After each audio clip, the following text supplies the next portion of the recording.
blessed us that we are able to be here. Lord, I thank you for our police department, which is the best in the United States. Lord, I thank you for the fire department, our city council, mayor pro tem, our city residents. Lord, I thank you for everything that you've done for this city and that you will continue to do and continue to bless us all. In your name we pray, Lord. Amen. Amen. Everybody please stand.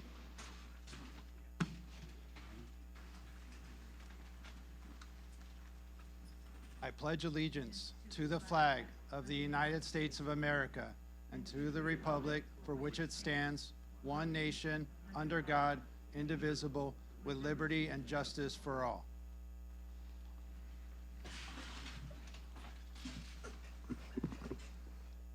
Next, we'll have roll call.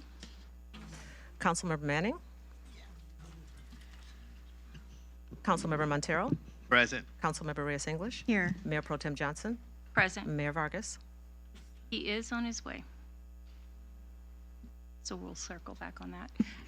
We just came in from LA from a NALEO conference. It's the National Association of Latino Elected Officials, and they're doing their conference this year in LA. So brings business to LA, but then we also get to network and learn a lot about what other communities are doing and how we can serve you guys better. So he's on his way in from that, and so we'll just proceed without him. So there's no proclamations or anything like that. Our first presentation? Okay. Our first presentation will begin with given by the fire department, Anthony Marone, and Mr. Marone. Yeah, so good afternoon or good evening. My name is Anthony Maroney. I'm the fire chief of the County of Los Angeles Fire Department. I'm your Hawthorne fire chief. I've been with the County of Los Angeles for about 40 years, and I've been fire chief for just a little bit over 4 years. I wanted to give an overview of the services that the County of Los Angeles provides to the city of Hawthorne, and I'll go with my first slide. So we have 3 fire stations located in the city of Hawthorne: Fire Station 160, 161, and 162. We have a total of 12 personnel that are on duty every day on each of the 3 shifts, A, B, and C. Engine 160 and Engine 162 are staffed with a fire captain, a firefighter specialist driver, and a firefighter. Quint 162 is staffed, Quint 161 is staffed with a captain, a firefighter specialist driver, and 2 firefighters. Squad 161 is staffed with 2 firefighter paramedics. Additionally, we have a battalion chief that operates out of Fire Station 161, and that's known as Battalion 18. Next slide, please. One of our biggest challenges when it comes to facilities here in the city of Hawthorne is Fire Station 162. The overall size of the fire station is below the current standard, and the apparatus bay is undersized for modern apparatus. Limited dorm and bathroom facilities present challenges, and street and sidewalk issues due to the apron depth and location. We also have water intrusion issues due to the flat roof. However, I am working closely with City Manager Norris for a long-term solution for a new fire facility at Fire Station 162 at the airport. One resource that we have available to the city at no cost is the Advanced Practitioner Response Unit. You see the photos there. This APRU program began in March of 2023 in Hawthorne at Fire Station 161. It's staffed by a nurse practitioner and a firefighter paramedic, six days a week, 10 hours a day. The APRU responds to low and medium acuity 911 calls and provides advanced medical care. It operates from a specially equipped SUV with urgent care medications, supplies, and paramedic equipment. The Hawthorne matrix for the APRU, in the 3+ years that it's been staffed, it's treated over 2,740 patients. We've diverted or prevented 1,425 of those patients from being transported to the emergency room. So this is really good for the residents. It allows us to treat the residents in their home.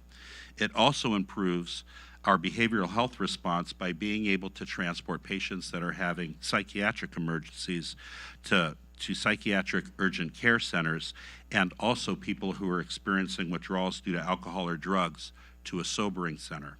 It reduces overall healthcare costs, and like I said, it treats people in their home without having to make a visit to an ER. Next slide, please. In addition, the LA County Fire Department established in 2025 the LA Drop program. So now paramedics in Hawthorne are able to give whole blood transfusions before the patients reach a hospital. This treats severe bleeding from trauma, childbirth, and other medical emergencies. We were the first pre-hospital blood transfusion program in Los Angeles County, and since then, the city of Compton has joined. We are only one of 2 departments in the county of Los Angeles and only one of 7 departments in the state of California approved to provide whole blood to patients in the field before they make it to the emergency room. Your squad, Squad 161, carries whole blood in a monitored, specialized refrigerator.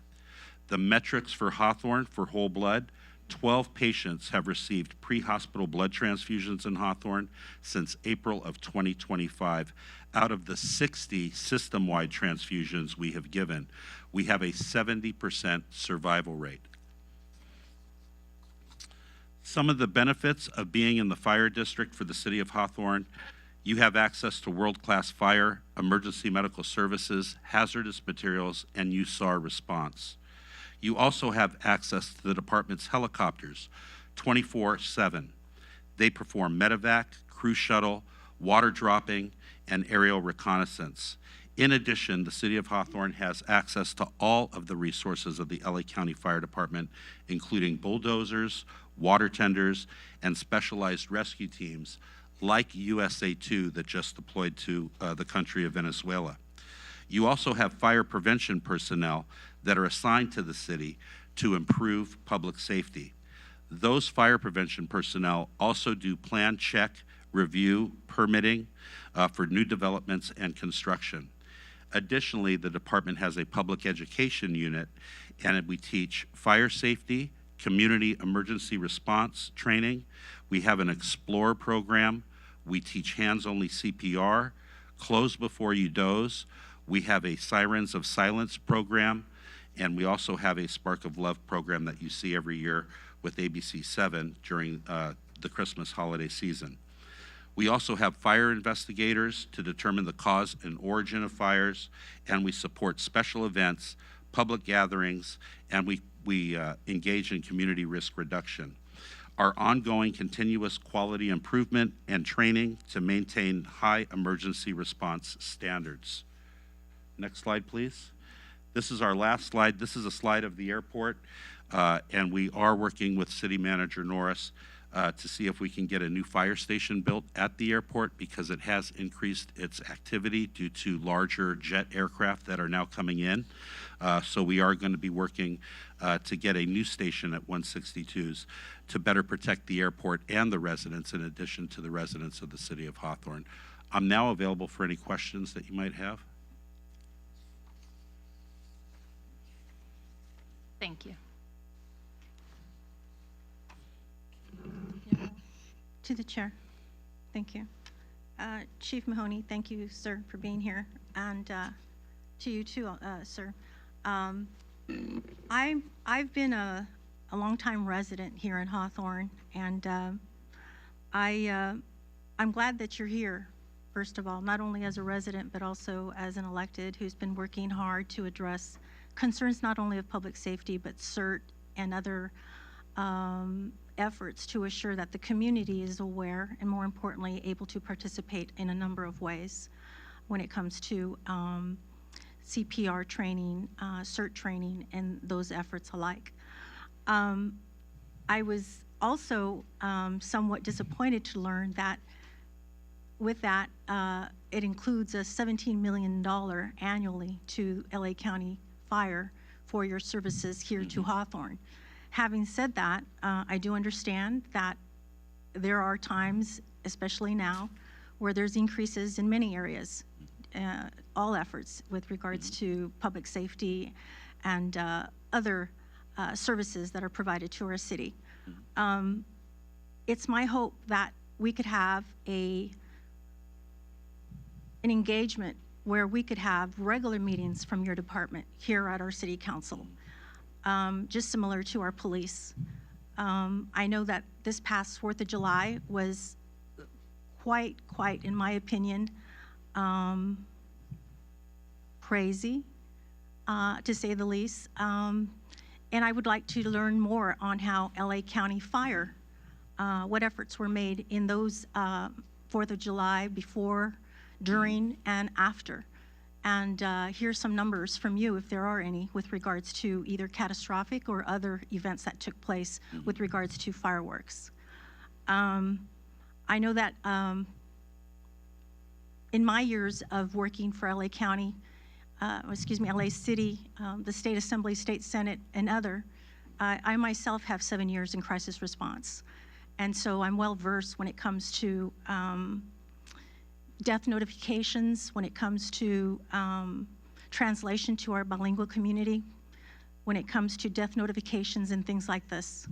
And so I did that for 7 years of volunteering of my own time, especially training with 77th Division, Newton Division, Southeast, Southwest, and detectives and in training, right? So I'd like to see similar with regards to the fire department here in the city of Hawthorne. Maybe not so deep, like I just made mention, but efforts that provide CPR training, that provide CERT training, which we have a robust CERT organization here in Hawthorne in partnership with Gardena and LA County. It's my hope that as soon as we get the position of ready preparedness, someone that will be here able to have communications with regards to businesses and in your department, and have more of a regular, something that we just don't do when something happens, right? I want to be prepared, and that's Proactive. Exactly. So if you could help us do that, and more importantly, work on CPR courses. I know I did one with the police department, but I would be interested also with LA County Fire. We have the facilities here that could be used at the Memorial Center. And I'm sure that there would be families and those that would have interest in that as well. And with regards to CERT, we are already working with CERT, with Gardena and LA County Fire, but we need more help with regards to community participation, community involvement, and those that are interested in becoming a CERT member. And that's my hope. That's my 2 cents when it comes to what I'd like to see from LA County Fire, but most importantly, have a regular communication here at the council. In spite of that's not something that you do on a regular, it's something that I would like to have, something anew, because in my years of serving here, it's rarely done. So it's an area that the fire department can improve on. correct. Well, thank you for bringing that to my attention, Councilmember English. And I'd like to take the opportunity to introduce Acting Assistant Fire Chief Wade Kelsey, who has stepped in while Assistant Fire Chief Kane is off on leave. So he is your local fire chief, in addition to the battalion chief that works out of Fire Station 161. There's no reason why we shouldn't have a master calendar, I believe, with the city of Hawthorne, where we have regularly scheduled CERT trainings and hands-only CPR trainings. We have a lot of public education programs that we'd like to bring to your city, but day in, day out, Acting Assistant Chief Kelsey is there for the city of Hawthorne, for all of the council members, the mayor, the city manager, whatever you need. His phone is on 24/7. He lives local, so he's not so far away. And he is your de facto Hawthorne Fire Department chief, but I am the fire chief of the district. But I'll commit to you, that we'll increase those services to your city, because preparedness is a lot more important than the emergency response that we're going to have after the event. We want all of the residents in Hawthorne to be prepared. I appreciate that. Thank you so much. And sir, I look forward to speaking with you and having you in meetings, especially when our emergency preparedness efforts here at the city get started. And I believe that Chief Kelsey has that July 4th report for you this evening. Okay. But in addition to that, there's also a community service liaison, a civilian person who works for the fire department that does some of that emergency preparedness. So we'll make sure that we get that information to the city so you can make contact with her. Thank you, Chief. I also wanted just one last effort to assure that we have a bilingual speaking for the community of our Latino communities, to assure if, CERT training or CPR, Yeah. that we have translation to assist in those as well. Yes, we do. We have multiple languages, including English, Spanish, and Mandarin Thank you. are the 3 primary languages for LA County for CERT training. Great. Thank you so much. You're welcome. Thank you. Through the chair. Thank you, Chief, for coming tonight to give us this presentation, because I do agree with Councilwoman Angie that since I was elected in 2018, this is the first time that we actually having this conversation or have a presentation from the fire department regarding the service that they provide in the city. And I have to commend you guys, because you guys do a lot. And I know, the LA County Fire Department is very busy, especially, with us, we're growing, right? Because we almost have like 100,000 residents, and we want to make sure that service equip and provide the necessary resources for our community. So I'm glad that you're talking with the city manager about the fire station at the airport, because is a little box over there that you point out that the truck doesn't fit in there. So we need a new fire station over there.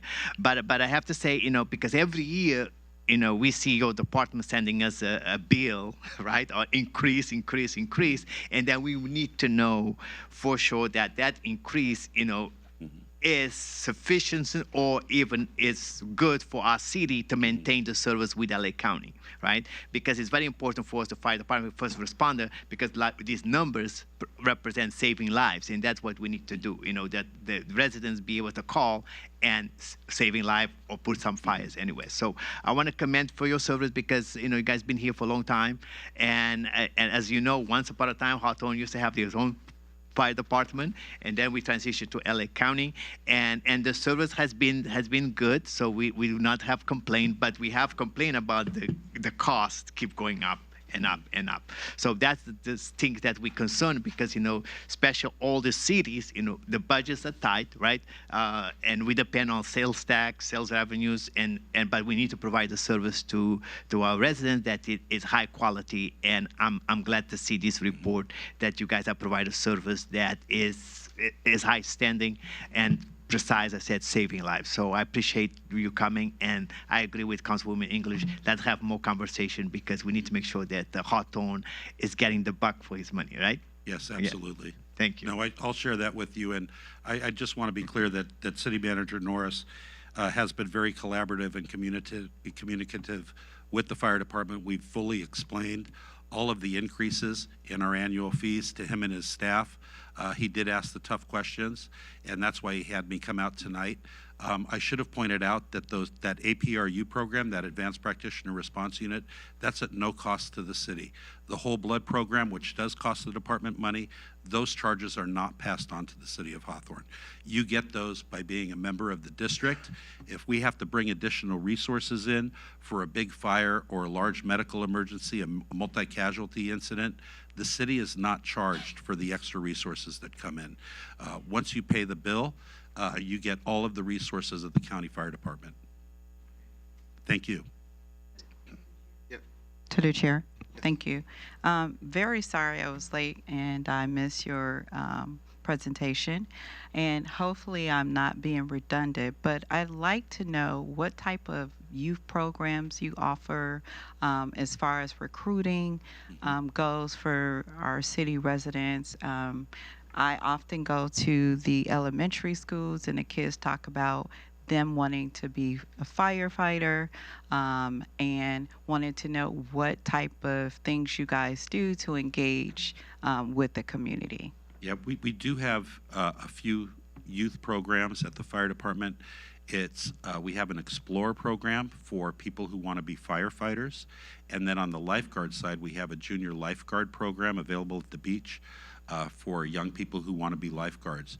So we do outreach into the community. We have Explore posts where young men and women can join, ages, I believe it's 15 through 20 years old, to mentor them, teach them life skills, leadership skills, for a career in public safety, whether that's firefighters, lifeguards, or even law enforcement. We do have those programs, and Chief Kelsey can give you reports on the number of kids from Hawthorne that are involved in those programs. And we can also hold tutorials. If you want us to come out for a career day, we have a recruitment unit at the fire department that's staffed with personnel that can come to the city at city events and hand out information on how to be an LA County Fire Department or an LA County lifeguard. I love that idea. And also, I definitely will reach out to you for a career day. Kids will be going back to school, I believe, sometime next month. And I would encourage you and your team to come out and come and share with the kids of the city of Hawthorne about what they can do in programs and stuff like that. And I would even be interested to know, do you guys allow field trips for the kids to come to the station? Oh, absolutely, and yeah. do field trips as well? Yeah, and in my 40 years with the county fire department, our engine companies and our truck companies have always gone to local elementary schools to teach kids fire safety tips, but also we open up our station, it's your station, to field trips from the community or from the local schools. And Acting Assistant Chief Wade Kelsey will be your point of contact for that. Okay, and my last question is, in your presentation on the last page, you have a picture of the airport. Yes. Can you explain to me the collaboration with our airport? Yeah, well, I'm working with City Manager Norris to come up with a plan to replace Fire Station 162, which is located at the airport. It is a city-owned facility because you're a contract city, but that doesn't mean that the fire department doesn't want to be a partner in getting that station replaced and increasing the staffing. Currently, there's a 3-person engine there, but we know that Hawthorne Airport has grown in popularity, especially with business jets, and we have more jets coming in. I believe in years past it was mostly propeller aircraft, but the risk has changed. So I want to partner with the city to make sure that we can have the best, not only airport firefighting personnel there, but also increase the number of personnel to respond into the community of Hawthorne, because that's really what it's about. But we just want to make sure we put that picture up as just an ideation that we need a bigger fire station at the airport that holds more people, because we do have challenges with that facility. And I'm sorry, but that leads me to the question of, with the budget increasing, for us having to increase the budget for firefighter, is any of those funds could go towards, potentially increasing employees at that location and making it a bigger location? Not those funds. So Okay. what the city's paying for with that increase that you saw were the 36 firefighters that are assigned to the city of Hawthorne. But you do pay into Measure E about $2.8 million a year, which can be reinvested into the city. So your normal fire station these days costs about $20 million to build, but every year Hawthorne is contributing $2.8 million to the district. We have a decision to make. Do we want to add more personnel to the city with that $2.8 million, or do we want to improve facilities? I would think that we would improve the facility first, and then in next steps, we'd add more personnel to the city. Okay, thank you so much. So there is money that the city does give us for facilities and hiring firefighters and paramedics. Thank you. You're welcome. To the chair. Yeah. Thank you. What are the most significant emergency response challenges that Hawthorne is facing right now? It's going to be our EMS response load. 84% of the calls that the fire department goes out on are emergency medical services calls. We get an average number of fires in the city of Hawthorne. Chief Kelsey has those stats for you. But it's an ever-increasing EMS, emergency medical services call load. That's why when we chose to put an advanced practitioner response unit, we only have 3 of them county-wide, and I have 176 fire stations. we chose Fire Station 161 in the city of Hawthorne to house AP 20. Okay. So that was a conscious decision on my part because we do experience an increase in EMS calls. People don't have insurance. The government's not able to help take care of them. So now we're stepping in as the fire department with our paramedics, with our whole blood program and our APRU program to make sure that the residents of Hawthorne are well taken care of. Thank you. And I just want to tell you thank you very much for what you do for our community. It is nice to see you out here because even though you may have conversations with staff, I think the community needs to see you too. And to hear what you're doing and not just see sticker shock when the budget comes around. So thank you so much for coming out. I appreciate that. Yeah, thank you, Council Member. Sir, thank you, Chief, for being here. Thank you for having this strong relationship with the city and willing to come and explain what you guys are doing and the justification for the increase, which is concerning some of my colleagues, and including myself. I wanted to get more answers to it, but you have the Advanced Provider Response Unit. That sounds really hecka cool, you know, like a good, tool to be able to reduce the transports to the hospitals. I know you have some data here, but can you simplify it in terms instead of the large percentages or the numbers? Do you have like a ratio that you could give us as to 2 to 1? So like for every 2 possible emergency calls that would take somebody to the hospital, we reduce it down to whatever, like for every 10, there's just 2 that end up going to the hospital? That's a very good question, Mayor Vargas. I wish I had the answer on the tip of my tongue. I know that AP 20 goes on approximately 8.6 calls a day.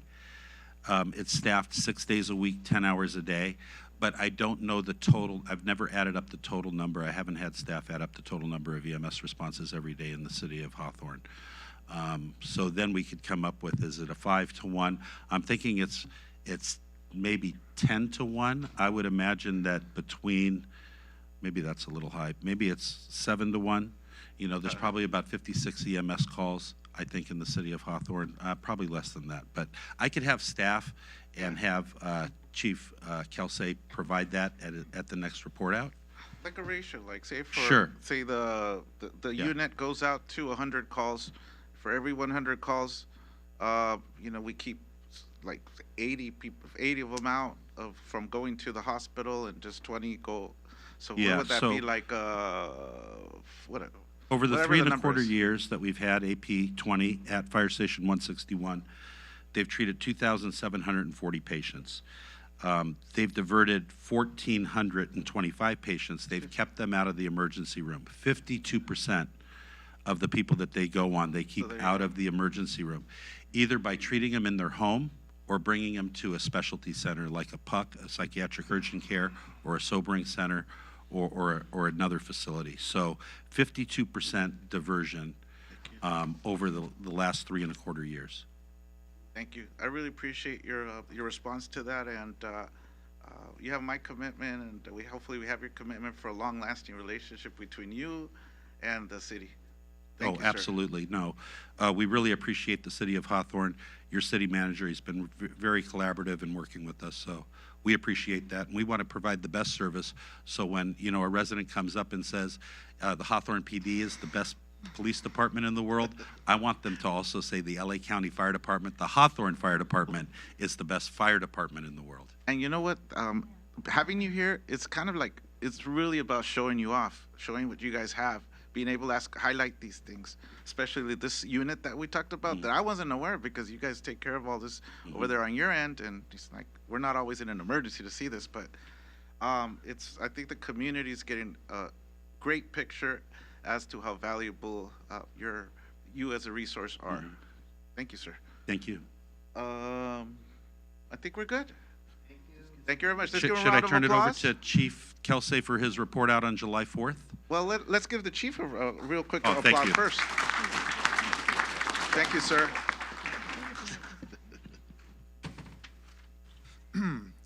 Good Good evening, Mayor and council members. I do have the statistics for June, and then I can go into July if you'd like, July 4th.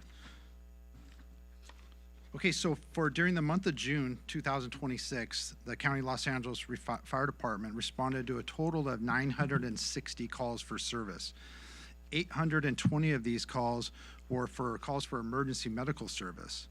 Another 15 of those were fire-related, including 11 outside fires, 2 structure fires, and 3 vehicle fires.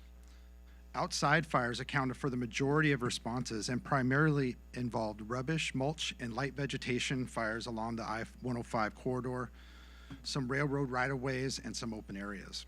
Firefighters quickly contained these incidents, preventing extension to nearby structures, with one incident spreading to a shed before being stopped.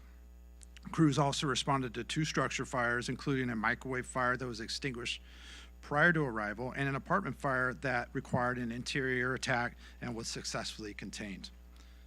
3 vehicle fires were extinguished without injuries or significant extension beyond the vehicles involved. Additionally, firefighters responded to a construction-related gas leak. The area was secured and they coordinated with the gas utility company to safely mitigate the hazard. Overall, emergency crews effectively contained all the incidents, preventing major property loss and reporting no civilian or firefighter injuries during the month of June. Are there any questions on June? No, sir. Okay. So I have a report on the 4th of July holiday. On July 4th, 2026, the County of Los Angeles Fire Department responded to a total of 38 calls for service. Out of those 38 calls, 29 of them were for emergency medical service. They responded to 4 fire incidents within the city of Hawthorne. These incidents included a roadside grass fire, a trash container fire, another dumpster fire, all of which were quickly extinguished by responding crews before they could spread to nearby structures or vegetation. Despite the increased fire risk traditionally associated with the 4th of July, all incidents were handled promptly with no reported injuries or significant property damage. I can say that we did have a robust augmented staffing throughout the county on the 4th of July. We had multiple strike team staff strategically throughout the county that could respond to areas of need.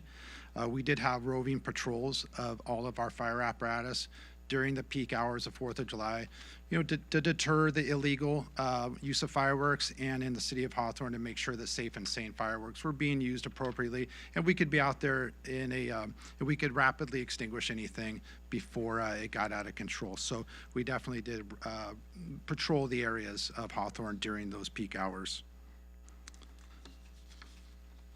That's all I have for the 4th of July. Are any questions? No, that sounds good. Thank you, sir. Let's give him a round of applause for that. You see how easy that was? Thank you, guys. Much appreciated. Thank you for being here. Awesome. Wonderful. All right.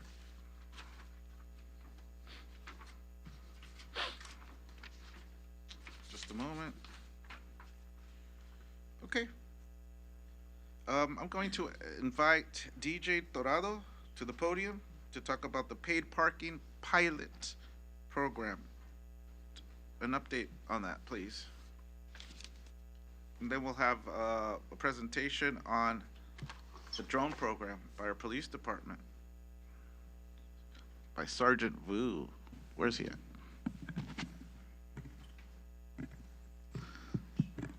Good evening, Honorable Mayor, Mayor Pro Temp, council members, staff and residents, DJ Torado, Public Works Department. Here to give a update on the citywide parking study, the residential permit parking program we are initiating, and related programs. So just a quick agenda, an overview of the council actions that we are proposing, a quick update on the paid parking pilot program, the residential parking permit program we are proposing, a special employer district parking, and next steps. So we have three ordinances that are set later in the agenda for first reading. The first one is the paid parking and employee permit, Ordinance 2267, that updates the previous ordinance that was passed and makes some minor modifications.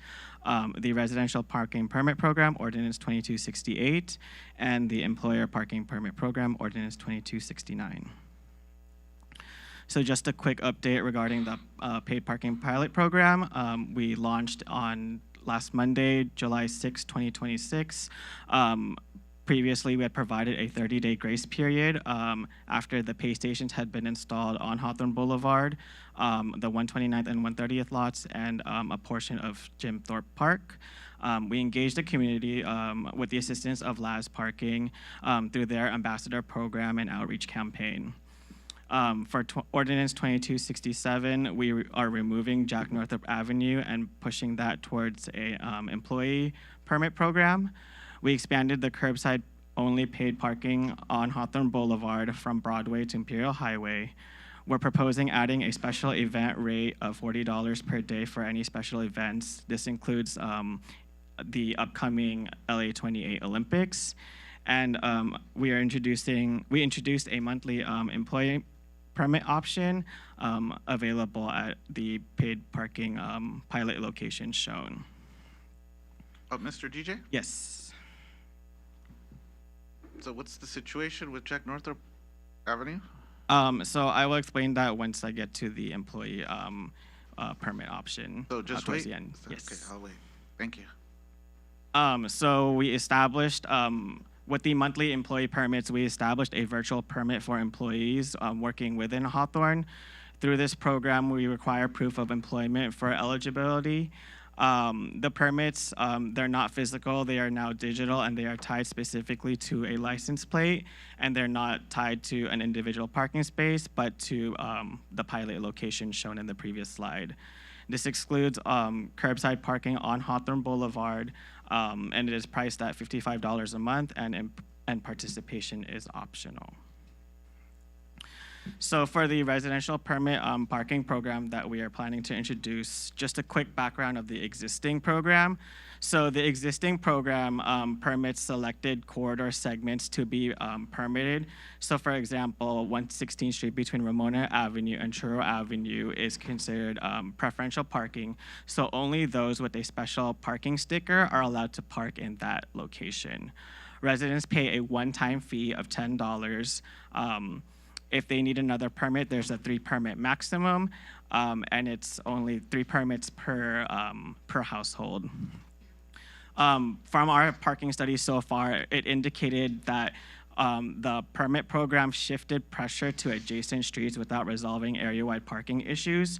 So in my example, 116th Street between Ramona and Churro, again, if you are a resident who lives on 116th Street, you are allowed to park there, but if you do not live on that street, you're not allowed to park.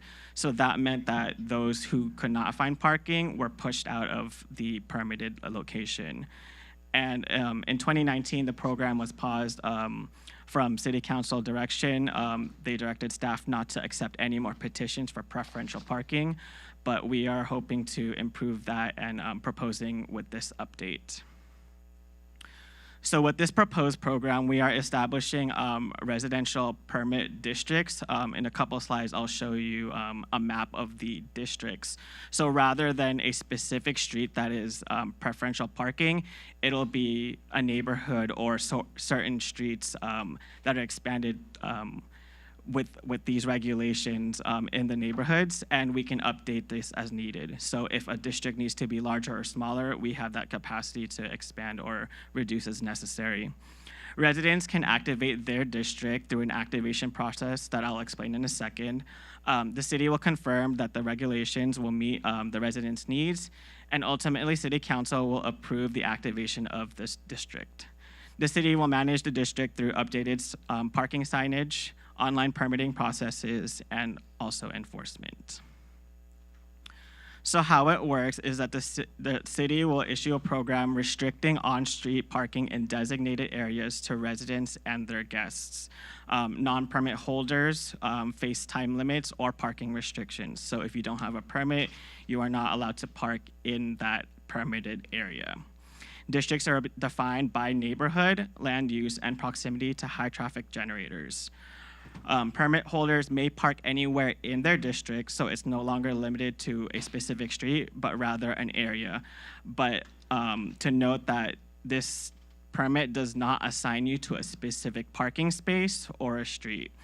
The permit does not guarantee necessarily parking in front of your own residence, but rather guarantees parking within an area instead.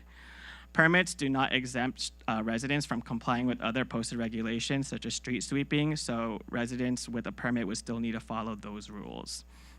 The benefits of expanding this residential permit system to more holistic and area-wide is that it reduces spillover from businesses, airports, stadiums, and multifamily developments. And this prioritizes on-street parking for residents and enables consistent enforcement. So these are some examples of other jurisdictions that currently have a permitted parking system. So for example, in San Francisco, they have a 2-hour parking limit for those without a permit, but those with a permit are allowed to park as long as they want.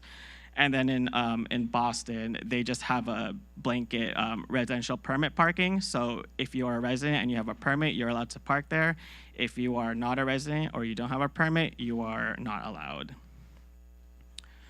So this map of the city in Hawthorne divides all of the neighborhoods into different districts, and depending on which neighborhood or district you live in, you would request the city to activate that and say, I want this district or this area to be permitted. You'd come to the city, and we give you a blank petition, and you'd have to talk to your neighbors and have them sign that petition saying that you want this this area to be permitted.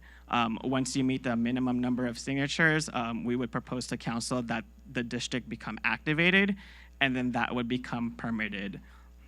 So the permitted areas would only be restricted to residents, and anyone else would not be allowed to park within that area. So this is the process of activating a district. Again, you'd initiate it by talking to the city saying that you're interested in preferential parking in your area. You'd submit a petition that has 67% of residents signing in support of activation. The city may also do an optional parking study to conduct an overnight parking study to determine if there are parking issues in that neighborhood.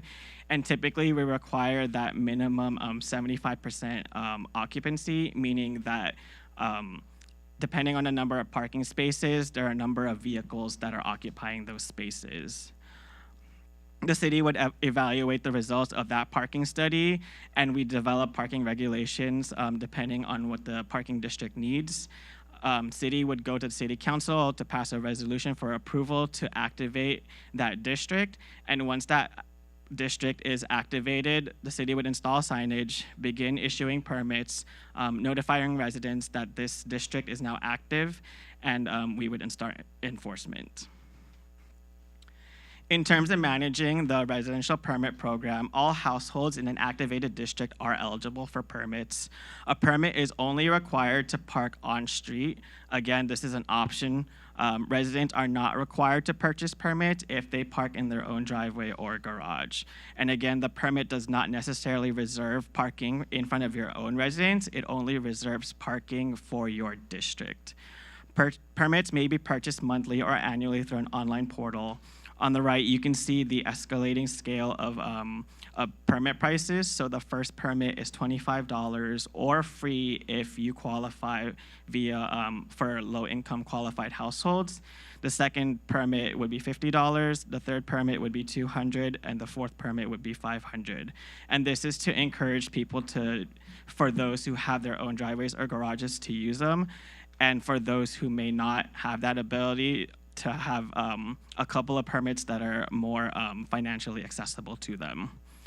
Permits are tied to a vehicle's license plate, and permit holders may park anywhere within their district. Again, permits are not tied to a specific parking space or street. For a residential permit, a proof of resident verification is needed, such as driver's license and vehicle registration tied to that household that live on that district. From our community outreach, a lot of residents have said that there's no guest parking for their guests. So we are proposing initiating a guest permit with a $1.50 fee per 24 hours. So you would activate that guest permit by going online, and that would be valid, let's say, from 10 a.m. to 10 a.m. the next day. At this time, we're not proposing any annual cap on the number of guest permits, but we can modify that as necessary if we see that there's any abuse for those guest permits. With this new program, we are proposing to phase out the existing residential permit system. For new activations of districts, it would go live 30 days after City Council approval. For residents who already have a permit sticker, you would have 1 year to obtain the new digital permit system to transition into the new residential permits. And then finally, the employer parking permit district. We're not necessarily proposing anything at this time, but this is more of a framework to define certain industrial locations to manage non-residential parking demand. So the city would designate certain zones, in this case, for example, Jack Northrop, and issue permits to employers. So the reason we removed Jack Northrop is that's mainly an industrial location, and they would be moved to an employer parking permit district instead. Permits would allow the use of designated on-street spaces within the zone, similar to a residential permit, but this would be tied to the employer instead of residents. Again, we're not proposing implementation at this time, but this is rather a framework for future use if there is a demand from stakeholders. And then finally, the next steps that we are proposing is a second reading of the ordinances in September to adopt the ordinances, and then adopt via resolution a consolidated parking rates and penalty structure. We want to continue collecting community feedback because, again, this is a pilot program. We're still learning and growing. We want to perform a 6-month after study of the paid parking pilot program to evaluate occupancy, spillover, and overall program performance.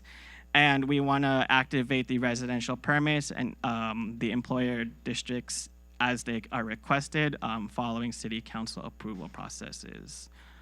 Thank you for your time, and I'm available for questions. All right, let's get through these questions, guys. I have no questions To myself. the chair. Go ahead. Real quick, in the neighborhoods that have residential parking, preferential parking for residents only, what about churches? Because a lot of the churches don't have their own parking lots. So on Sundays or whenever they have their events, they're parking in the neighborhood. So where would they, how would you handle that? So there are some locations where we're proposing RPP plus 2-hour parking. So if you don't have a permit, you're allowed to park there in that permitted area for 2 hours without a permit. So that should give people enough time as needed. Okay, so I was specifically addressing the ones where you have RPP only. Like in Del Air, you have Del Air Baptist, and they usually park on the street, and that's a RPP only. So how would you handle that? We'd have to look into that further, but we could always recommend that as RPP plus 2-hour instead. We'd have to look at the land uses and see if that meets the criteria, if it should be RPP only or RPP plus 2 hours. Okay, thank you. I'd appreciate that. Thank you. I'll go right now real quick. Thank you for proposing the framework, but as you can see, if we do something one place, then it introduces a different problem somewhere else, right there, adjacent. And if we do something to fix that, then it creates something over here, or it might create something again with the previous district. So I just think the RPP sounds cool. And it sounds, I mean, we've had 1 or 2 people come up here be very vocal about it.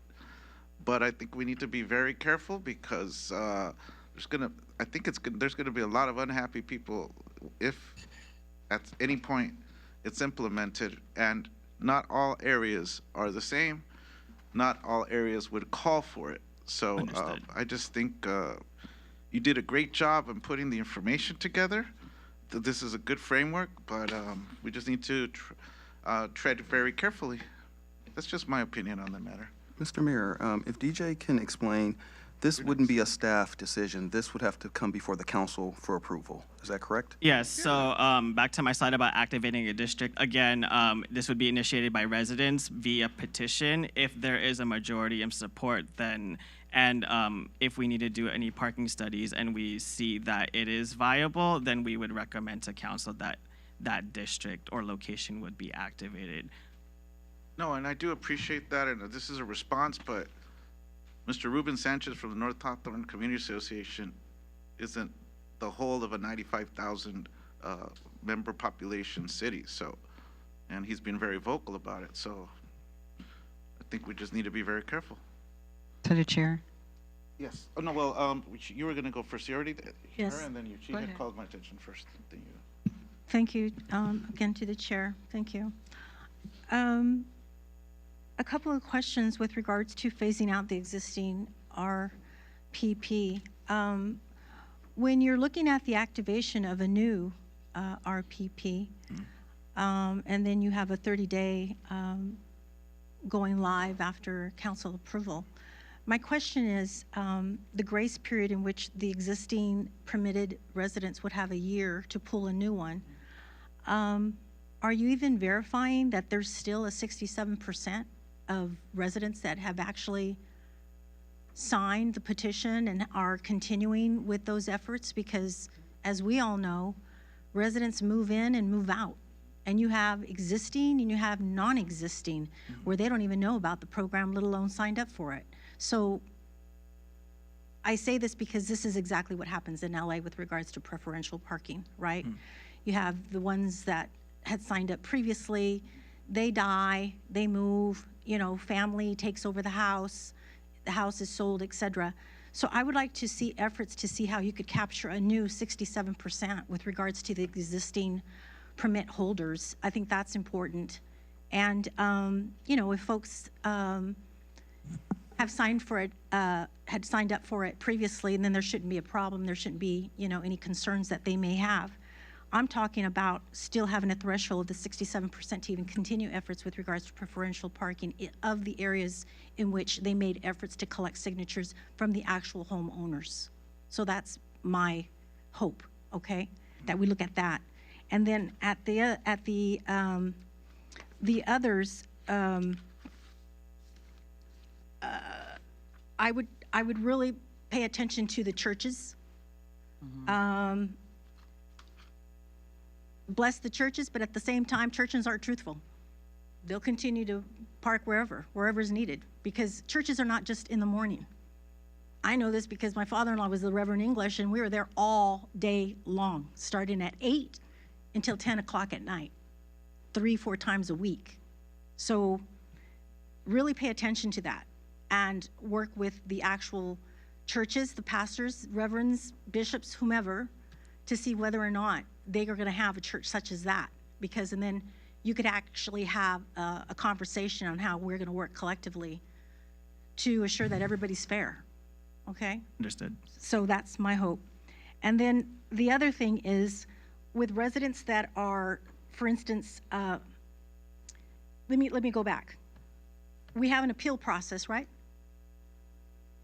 For citations, for those that are parking illegally, not Yes. permitted, Yes. et cetera, et cetera. Correct. Okay, so we have outsiders, say for instance FIFA, right? Residents coming into Hawthorne, parking in preferential parking, ticketers getting ticketed, okay? And they're not from here, so now they have to find a way to petition a appeal, right? So what would be the appeal process, and exactly how much are the citations for what, first offenders, second offenders? I mean, do you have a track record that you're doing with regards to the license plate reader, the taking track of, like, say, you know, folks that are doing this constantly? What comes next? Is there going to be a tow? Is there going to be, you know, because there has to be repercussions, right? You don't have residents signing up for petition of, you know, preferential parking without repercussions, right? Right, correct. So we need to know that too. Residents need to know that too. So I want to just put that in your ear. We don't have to explain it today. But when we come back, there's going to have to, you know, take a look at maybe all of everything that's being set up here. And pay close attention to that so that we could assure that, one, folks are following the rules. Two, we're being transparent and letting them know exactly what the rules are. And three, that there's an appeal process that they could follow if they feel that they were unjust, right? Understood. Okay, thank you so much. To the chair. Thank you. I wanted to echo what my colleague said about the churches, because I go to church and we're there like 4 hours. So 2 hours definitely I don't see as being enough time. So I definitely would like for you to look into talking with the churches, because each church is different in terms of what their service represent and how long that their service is. And I think about the church that's over here, is the mosque over here? Yeah, and I know that, they're there a lot all day. So I would definitely ask you to take a look into that. But also, the feedback, what kind of feedback have you been getting from the businesses, from the residents? Because we've been seeing a lot of activity and, criticism, complaints, all of those things. So what have you guys done to get that feedback and what that feedback looks like? Speaking first for the community feedback in terms of the residents, there's been general support for this permanent parking, especially with the desire to overhaul the current system that we have because it's so limited per street. There were concerns, obviously, about costs to permits if we established a new an upgraded system. So we try to take that into account by doing a sliding scale. But we also wanted to discourage those who have multiple vehicles, let's say 5 or 6 or and above, from using all of the street parking, because that's been a lot of concerns that we've received. And also a lot of concerns about underutilized driveways and garages. Our hope with this new program is to encourage people to use any driveways or garages that they may have, rather than using the street as our first parking priority. But there was definitely a lot of interest that we've heard. And again, this is, it is different, it is new, but it's something that we want to continuously grow and improve on.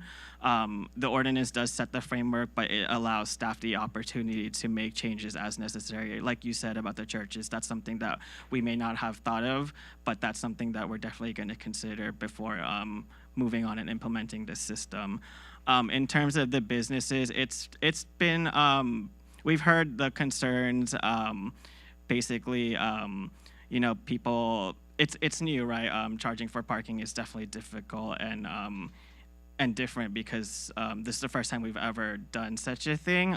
We've modeled other cities and kind of learned from their experience. Having Laz over here and learning from their experience working with different municipalities. So again, it is a pilot program. We're listening to the concerns and we're looking to make any modifications as necessary, but we also want to make sure that, people, there's that turnover of parking, which is our biggest thing. But we have heard some people be surprised that it's worked so successfully so far, even though it's been the first week of enforcement. A lot of people have noticed that, they haven't really struggled looking for parking, just because typically people would, kind of take the curbside parking and stay there for longer hours. Now they're realizing, there's more open spaces than they previously realized. So again, we're still learning and growing. It is the first week of enforcement. We're still trying to figure out what works for the city, what things we can change, and we're looking for all the feedback that we can take. You said that you guys got a lot of significant support. How are you capturing that information, and what is the ratio of the information that you've captured? We have an online map on the city website where residents or anyone can kind of put a pin and say, this is where we've had concerns about parking. A lot of the map showed concerns about overnight parking. A lot of people are saying, when they come home at night, they can't find any parking in the residential areas. They have to park, multiple blocks down. We did a preliminary parking occupancy study, and we realized that a lot of streets that we took note of, a lot of people, it's over 75%, meaning that if there's 100 spaces, 75 or more of those are occupied, and even more than 100%, meaning that people are double parking, illegally parking, because there's no parking available. So they're just taking a risk, and they're going to double park and hope they don't get ticketed. So that's a lot of the feedback that we've heard, and I think over time we've heard that one of the biggest complaints in the city is there's no parking anywhere. So with this program, we're hoping to alleviate some of those concerns. And we know it's not a perfect solution.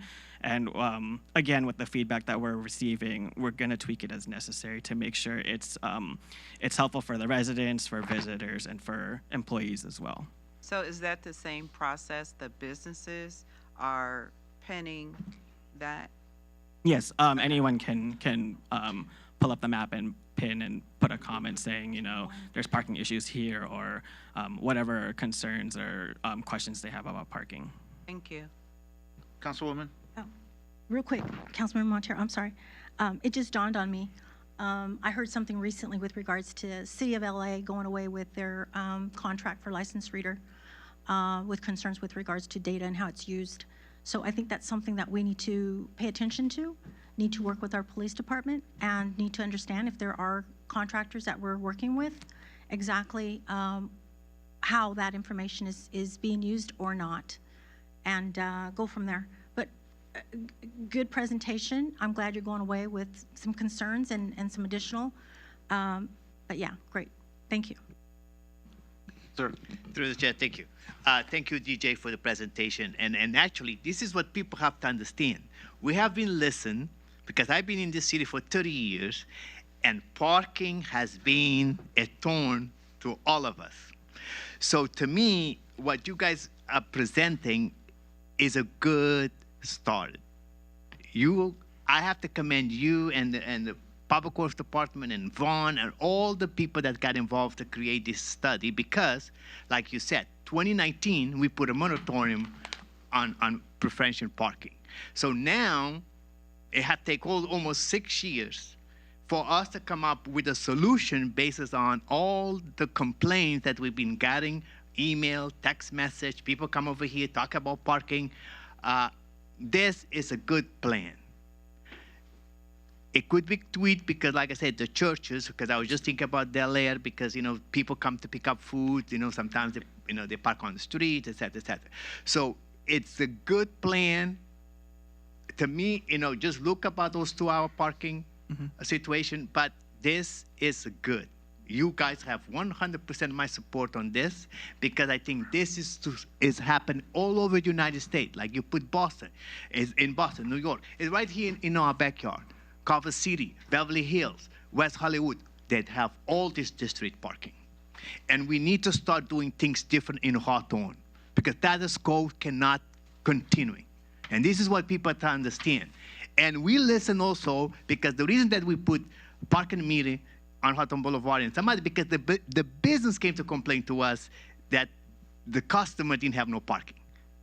Because employees were parking, and then clients could not find parking to go to the dental or even to go eat a sandwich.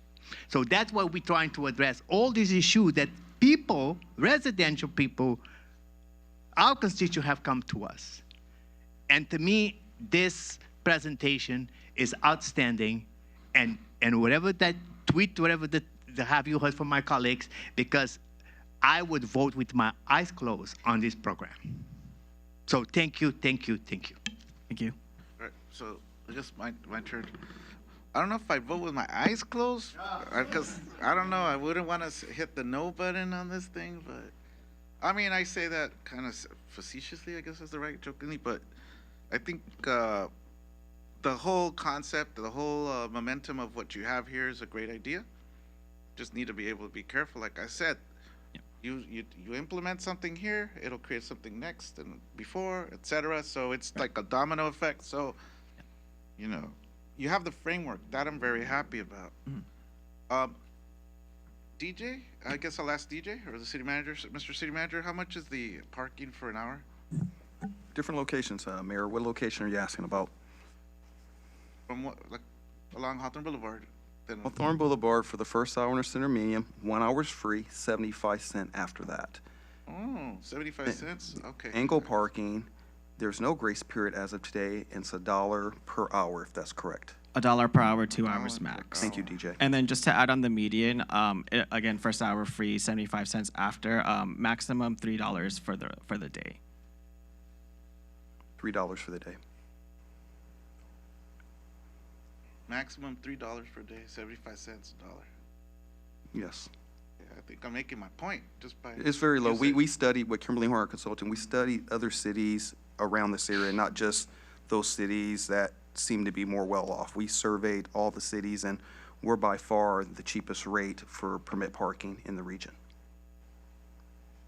I know. Yes, everyone should know that. Yes. I'm gonna say, I'm being very pointed with my comments right now.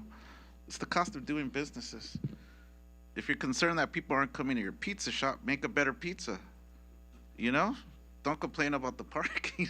You know, if you think you're gonna lose clients at your whatever nail shop, do a better job of servicing so that they will show up. Because maybe $3 is gonna break, I mean, for the whole day, it's gonna break the bank. Maybe 75 cents for an hour. I mean, I don't know how long you need to be there, but Councilmember Montero is correct. This is a response to the businesses that have asked for us to implement something because they're taking up the parking spaces. But then we have businesses turning around complaining. It's like, you know, make up your damn mind. Make up your damn mind. It's the cost of doing businesses, and we got some businesses out here that are trying to put the you know, like it's on us to solve their solution for their employees. No, we're going to implement whatever policies we're going to have. We're proud of it. It's very small amount, and we need to have some control. And you figure out the situation about the employees. I've heard of some businesses along the boulevard that like have 100, 150 employees. 100 to 150 employees. We didn't help you make the decision of hiring that many. You did. Okay, so you solve it. You pay them. You pay their parking every day. They're $3 every day.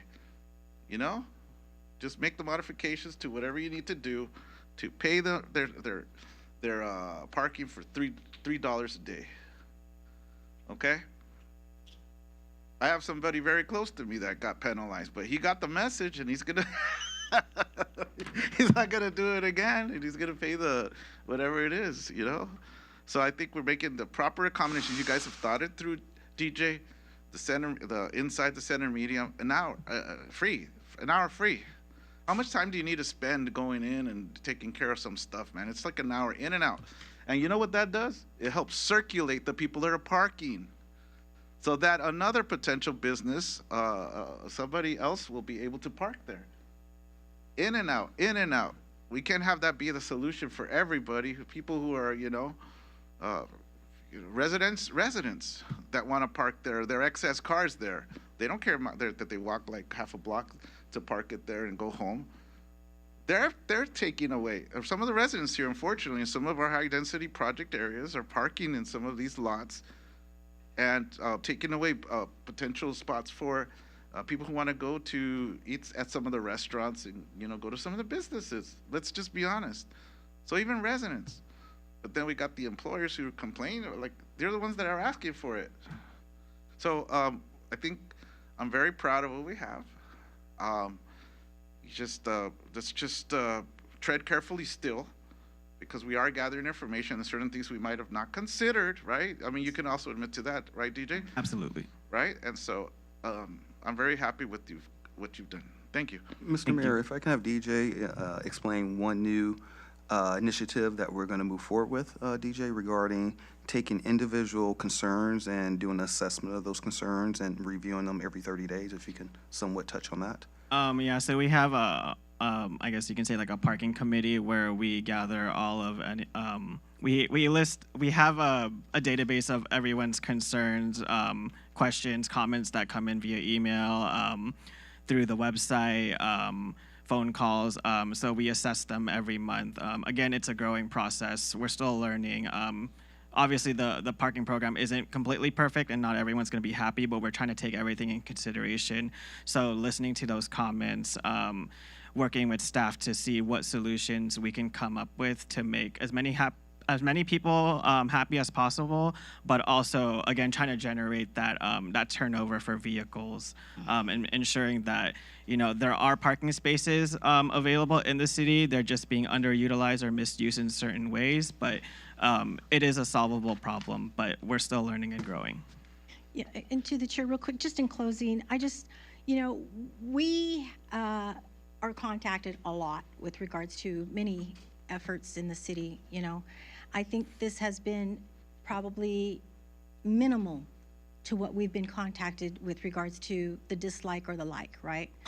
What some of those naysayers, some of them are not even from Hawthorne, right? So let's be fair about that.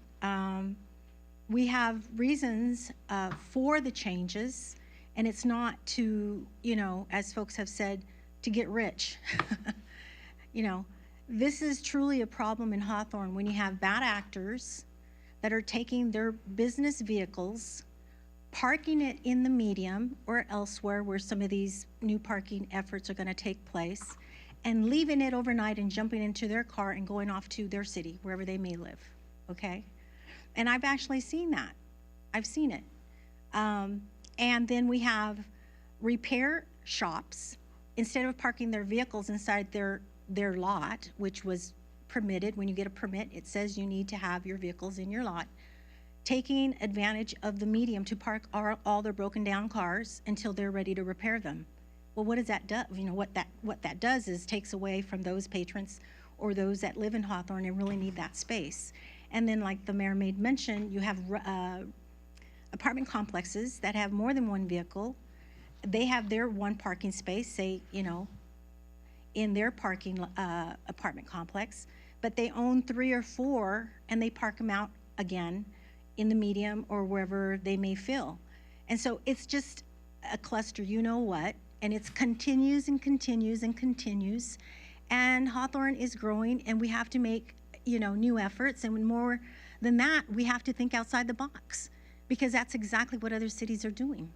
So I applaud you, I applaud the departments for the feasibility studies, all the efforts that you guys been making just to, you know, really bring a great program to the city. But I'm also excited to know that you all are open-minded and ears to hear what else and what more might help in what we're trying to do for Hawthorne. So thank you so much. Thank you. I guess this message is for the city manager, I guess, together with DJ. Yes. I hope that when at the point comes where there's residential permit parking, when the point comes, that you have a way of having each specific address, right, with the permitted, you know, units of living, and that we know and are on top of how many permits have been requested by each of those. Okay, that we don't have redundancy in the application, and that somehow things slip through the cracks. Because if we implement that correctly, you know, and accurately, then it could work. But if it's a mess and, you know, oh sure, you know, hey, do you realize that we have like freaking 5 people that applied at this address? Oh, I don't want any laughs or giggles. Okay, because that's, you know, we need to be on top of that and make sure that that works, right?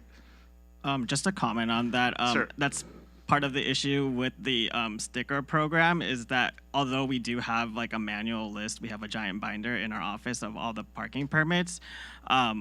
There is some misuse here and there. So with this new digital system, it'll flag how many permits per residence each residence has, and that's why there's that sliding scale. So once you get to the 3rd or 4th, we're gonna see if those permits are needed, or is it just because you want to park on the street? And then once you hit that 4 permit limit, the system will flag you and say, you know, you're no longer allowed to apply for any more permits. You've hit the limit, and you have to basically figure out your parking situation after that.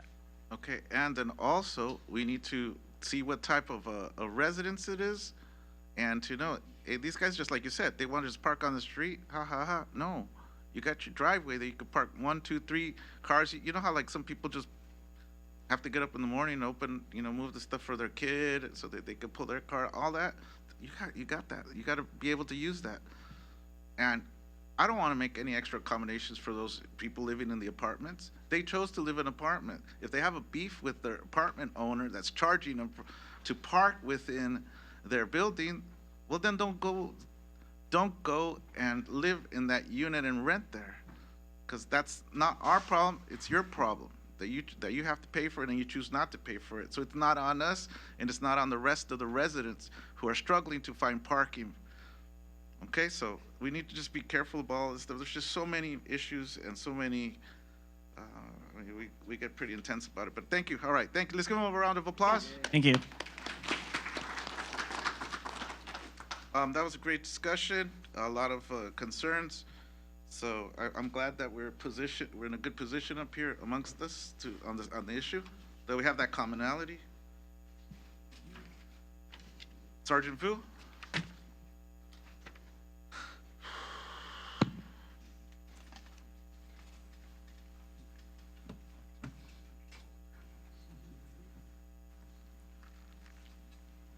Good evening, Mayor, City Council members. My name is Sergeant Vu. I'm here to provide a brief presentation on our drone program. Great, I get to follow the paid parking presentation, but I'll do my best. Are you glad you have the drone to fly over those parking? I don't have that tonight. They denied it. So a little over 5 years ago, our then captain tasked a couple of our smartest and brightest officers to start a drone program. They could only find 2, so they asked me if I could fill in for the 3rd person. So I did, but there was a lot of work put into it. We obtained our licenses, we created a policy, and we started flying drones out of the police vehicles. And what we quickly saw there were immediate wins. This was a new innovation to law enforcement. Not a lot of agencies were doing it, but we like to pride ourselves on trying new things and pushing technologies to its limits and seeing how it can help us as an agency and the community. So what we saw, here's an example of one of the, too far. I don't know if it's playing. There we go. This is a rooftop nighttime view, but as you can see, our officers on the right-hand side, and there's a subject on a rooftop that we typically can't get to. It's not safe for us to do so. So a drone is able to get us a vantage point and view things that we typically wouldn't, and it keeps us at a safe distance. We're able to negotiate with them, and it's a good example of a situational awareness. Here's another example. This happened to be a burglary call. As you can see, 2 subjects trying to hide themselves from us, keeping themselves warm. But our drone was able to see them. So obviously, we know they're there, helps us negotiate with them, keeps them safe as well as us safe, and a speedy and safe resolution. So the program quickly took off, pun intended. So let's take a look at our traditional response to a call. The call comes in, dispatch receives the call. The officer drives to the call. Hopefully there's not traffic, it's not 3 p.m., people getting out of school, residents coming home from their job, and it could take anywhere from 5 to 10 minutes, sometimes even longer to get somewhere, and then this isn't, that's on your typical call. Let's say this is a critical call and you need a roll code 3, lights and sirens on, it creates an additional risk. So the theory was, let's start trying to deploy these drones, starting this drone as a first responder program, a DFR, to see if we could get a vantage point on some of these calls and getting intel to our officers, or maybe even on the lesser serious calls that ties up our officers if we could clear these calls up, and it doesn't require a response from ground unit. So that was the test. So we came up with DFR 1.0. 1.0 being the first version. So we picked our station roof. It was a high vantage point. We started flying drones off of the station roof, responding to calls, and it was working. We were able to tell our officers what we were seeing, got rid of some calls. They didn't need to respond at all. And it created some challenges, though, but it was the first step in testing this theory, and we saw that it worked. So we had a drone deploy out of its nesting station or a dock, and again, there were some challenges, but we wanted to test the theory. And what we started doing was flying out of our office. But as you see in the previous picture, we were actually on the roof flying to calls, and so we dubbed this DFR 1.5. We're stepping it up and seeing how far we could get this thing. So here's a quick snapshot of where we are today. There's a current picture of our roof where we have two drone stations. These are newer, updated hardware where we employ additional technologies, added antennas so that we can increase our range. So the two drone stations allow us to, if one is low on battery, it could come back. The other one could take off and continue the flight on the more critical incidents. And this is a view of what our additional technologies or our radars can look like. So instead of having a person on the roof looking out for manned aircraft and telling us, hey, watch out for this aircraft incoming, we have radar that could tell us exactly where the aircraft are, how high they are, where they're coming from, their speeds, and additional information regarding them.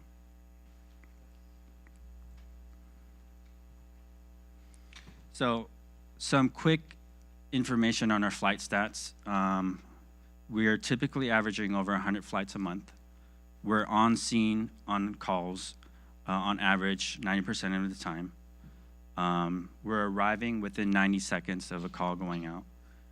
On average, we're closing 30 calls without a patrol response needed.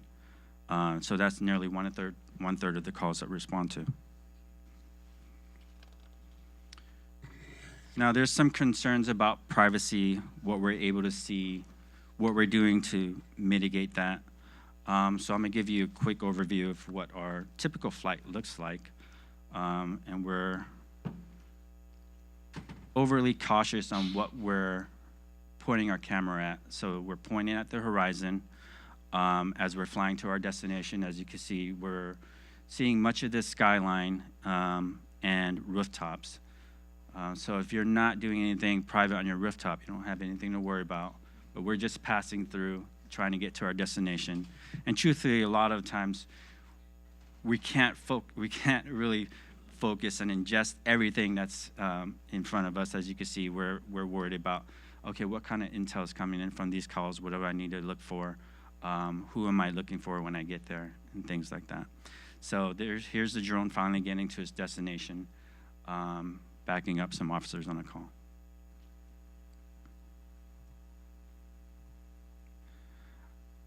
So here's another response. This is one of our earlier calls. Another example of, okay, where is this hazard coming from? And we can't get our personnel there, but we could introduce our drone to see things and give us intel on things that we typically wouldn't see. And this is the mall catching fire. I have to blame our firefighters for saving the building across the street, but it's not our fault. Damn. I like you, brother. We helped them, not entirely our fault.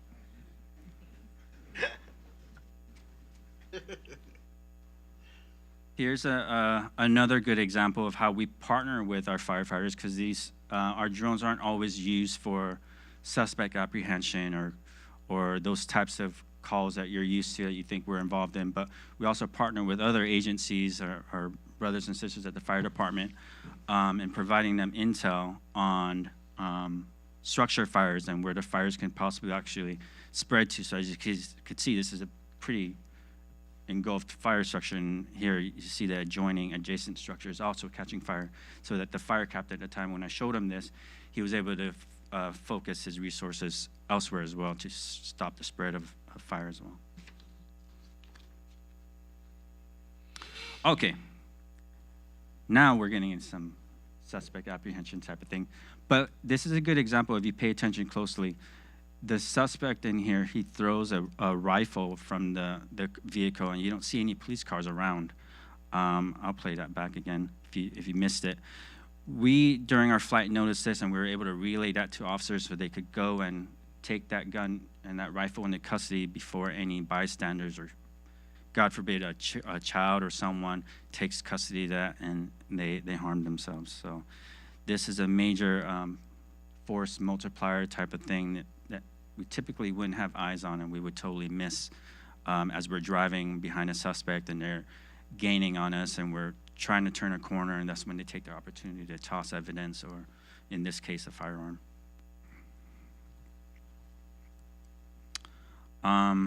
This is another example of something that we wouldn't see prior to our arrival. Of course, the drone is already there. This suspect who was at this location trying to wreak some havoc wasn't aware of our presence.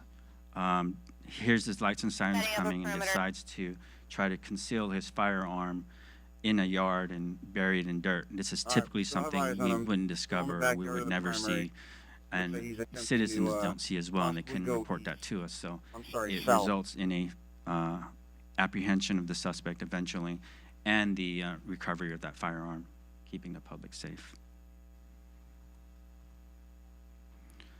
Yet another example, a suspect in an elevated position. This happened to be a person that reported to have a firearm. How do we get to him? We probably safely couldn't, so we have to keep eyes on him, provide intel to our officers, keep the public away, and then, negotiate with him. But this type of intel is invaluable, as it keeps, our officers safe and the public safe, so that we don't introduce additional harm to anybody. So it's another de-escalation effort. This is the nighttime view of something we wouldn't be able to see at night as well, but our thermal on our camera is able to pick it up.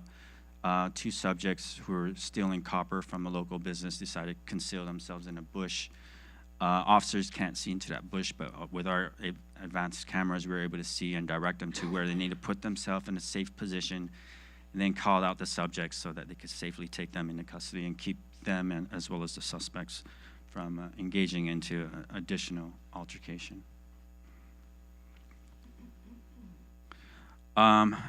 This is yet another call of a subject with this one was a subject with a rifle at the railroad tracks.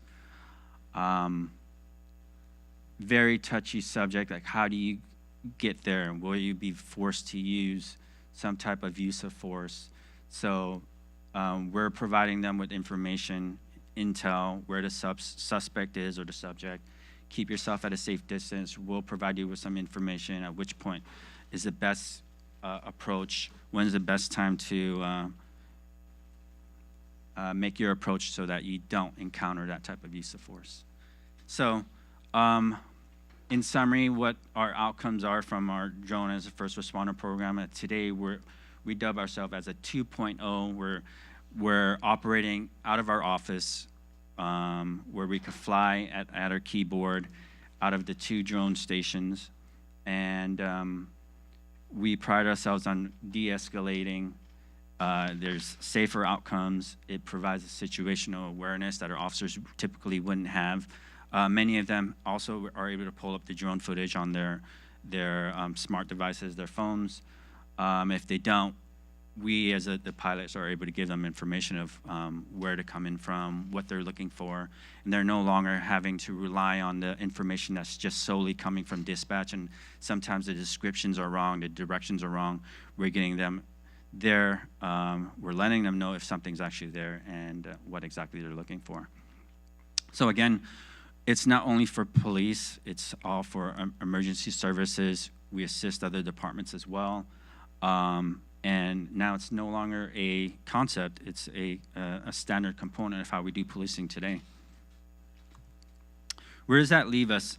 So going forward, we're in planning stages of getting other drone deployment sites in all quadrants of our city. Our goal is to try to get to a call within a minute of when it's dispatched. That's assisted by strategically placing these launch and landing sites throughout our city, each quadrant of our city. 90 seconds is good, but I think 1 minute is a lot better when life and safety and people's property is at risk. I didn't mean to alarm anyone with those videos. They don't happen every day. That's a compilation of what's happened over several years. But these are the types of calls that our officers and the public are, some of them may have witnessed or we are responsible for responding to. So the drone is a different way of policing. We had to change the way of how our officers were responding and thinking. But yeah, it's no longer a concept, and now it's like pretty standard for agencies across America. And I like to say I'm glad that our captains, our chiefs supporting the city council to further our program and keep the community safe. If there's any questions, my lieutenant's here, he can answer anything. Thank you. For my part, thank you. The chair. Yeah, go ahead. Thank you, Sergeant Vu. It's amazing because technology is the forefront days of fighting crime. So those drones, like you said, save lives, prevent life, keep you guys safe and the perpetrator safe. So it's very good. And I want to say thank you for the quick tour that you gave me at the top of the NFL stadium.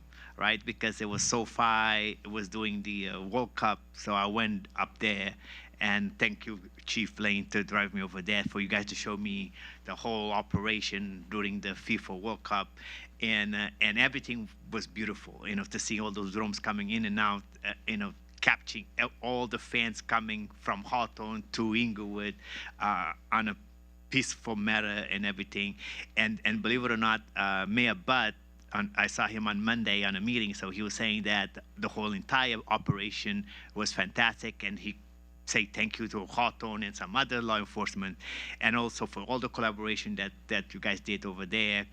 And he was saying that the entire operation, they only had 3 arrests of the entire FIFA, all those games over there, only 3 arrests. So that was a very good, outcome, because everybody would fear, how the fans was going to act, because, we see sometimes those soccer fans in Europe, they go crazy, but everything was wonderful. And then to see our drones in operation, from that to I would like to take credit for that, but unfortunately, I don't think it was because of the drones.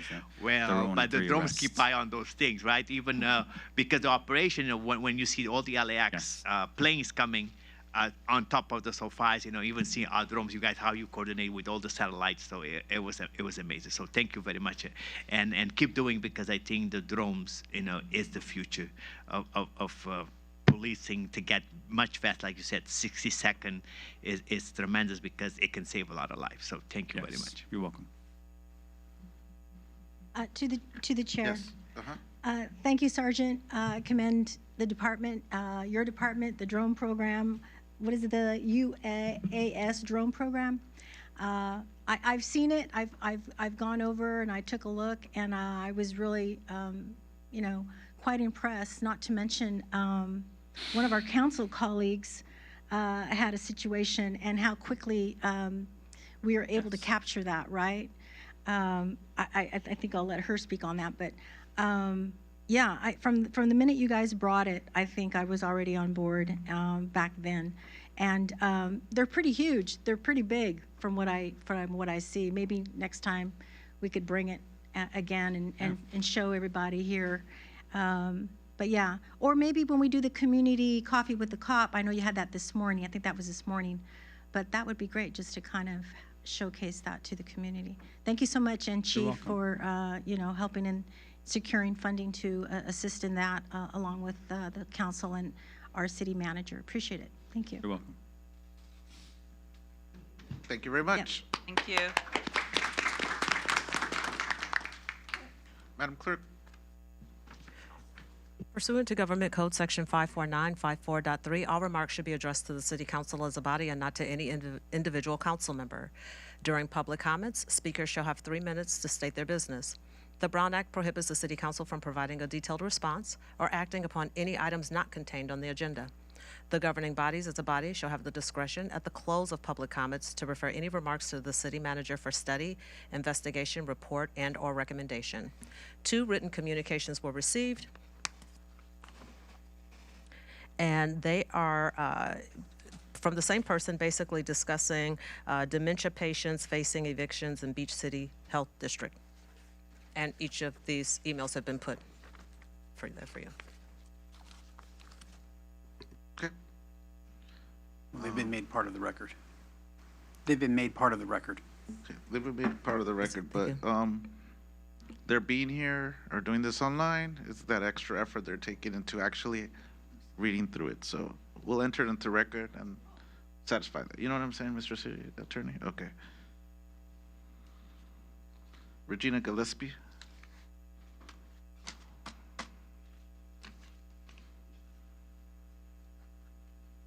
Thank you.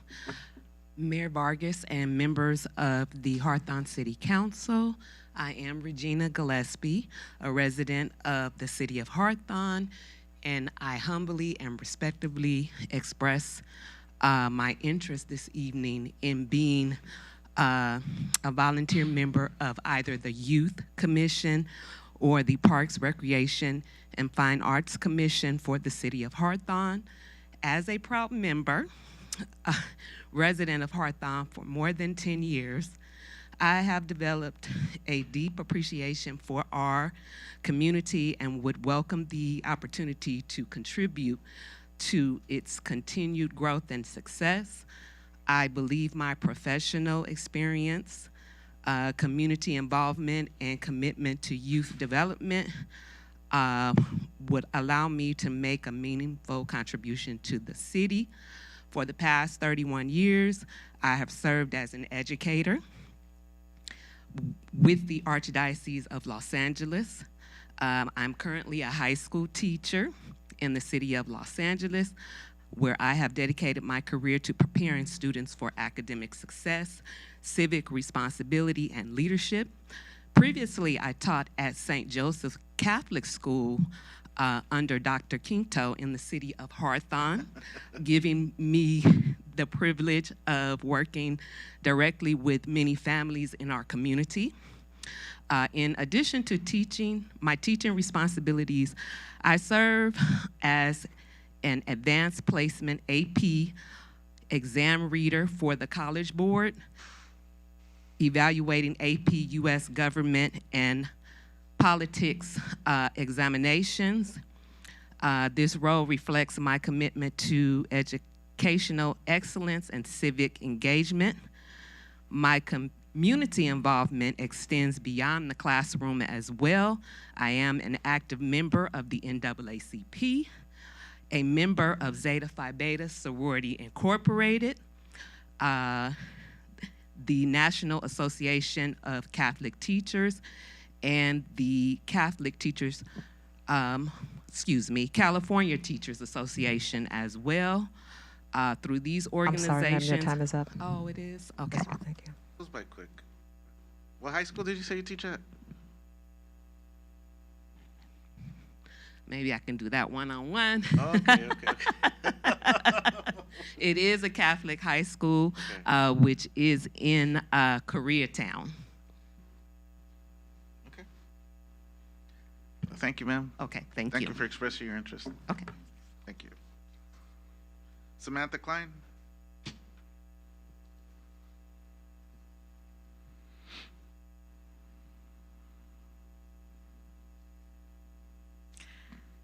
Good evening, Mayor, Mayor Pro Tem, council members, and members of the audience. My name is Samantha Klein, and I'm the Community Library Manager at Wiseburn Library. I'm here to invite you, City Council, and everyone to the Wiseburn Library on August 12th from 4 to 7 to celebrate Wiseburn Library's 60th anniversary. At 4 p.m., watch Mad Science, Fire and Ice, featuring science demonstrations with air pressure fire and bubbling potions. From 5 to 7, enjoy crafts, make birthday cards for the library, sign the guest book, and enjoy refreshments. We're so excited to celebrate 60 years of service to our community with our community, and I hope you will consider celebrating with us.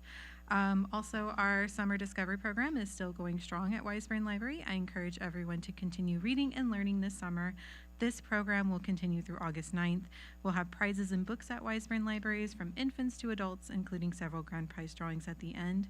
We'll also have a lot of fun, free events at the library this summer, including Friday morning story times in July, a speed puzzling activity for adults on July 21st, and a claw machine craft activity for kids on July 28th. Thank you.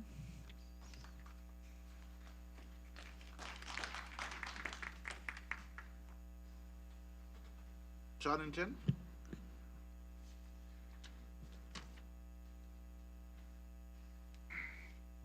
Hello, Mayor, council members, and everyone else in attendance. I'm Sean, this is Jen. Before the council breaks for summer, we wanted to share a quick update with your community Hawthorne Certified Farmers Market. Over the past 3 months, the market has continued to grow. We will be on our 10th day this Sunday. We have live music each week. By the end of July, we expect to have around 35 vendors each Sunday, including new hot food and beverage vendors, including pizza, Korean barbecue, Japanese rice balls, coconut water, crepes, juice smoothies, and an additional California farm. We also wanted to mention that we are in the process of applying for SNAP and EBT. This is one of the biggest questions we get. It's the most asked question at our booth on site at the market. And once we get approved, we will post it on our website as well as all of our social media channels. This week we'll also start accepting social and community tents. One of our favorite things that we get to do is actually talk to Hawthorne residents every week at the market. We've received a lot of feedback, a lot of positive feedback, as well as some amazing suggestions for the market. And we want to continue to ask residents for suggestions. We do have a survey that the city has put together for us, as well as people can contact us on our social channels, through our email, and of course in person at the market. We've done a lot of outreach for the market, but every week we do get a lot of people. I was like, oh, I didn't know that Hawthorne had a farmer's market. We're continuing to do outreach, but we would like to have an ask for all of you. If you can reach out to your constituents, family, friends, community groups, just letting them know that Hawthorne has a new certified farmers market. If you need help with any flyers, pictures, videos, we are happy to help you out with that. So just let us know at any time. Is there anything else on that? Just once again, thank you for your continued support, and we'll give another update once the council meetings are back in session. If you could pass along the official JPEG flyer version through our city manager so we can get hold of it? Yes, of course. And then we can all distribute it on our own. Sounds great. Thank you so much. Thank you.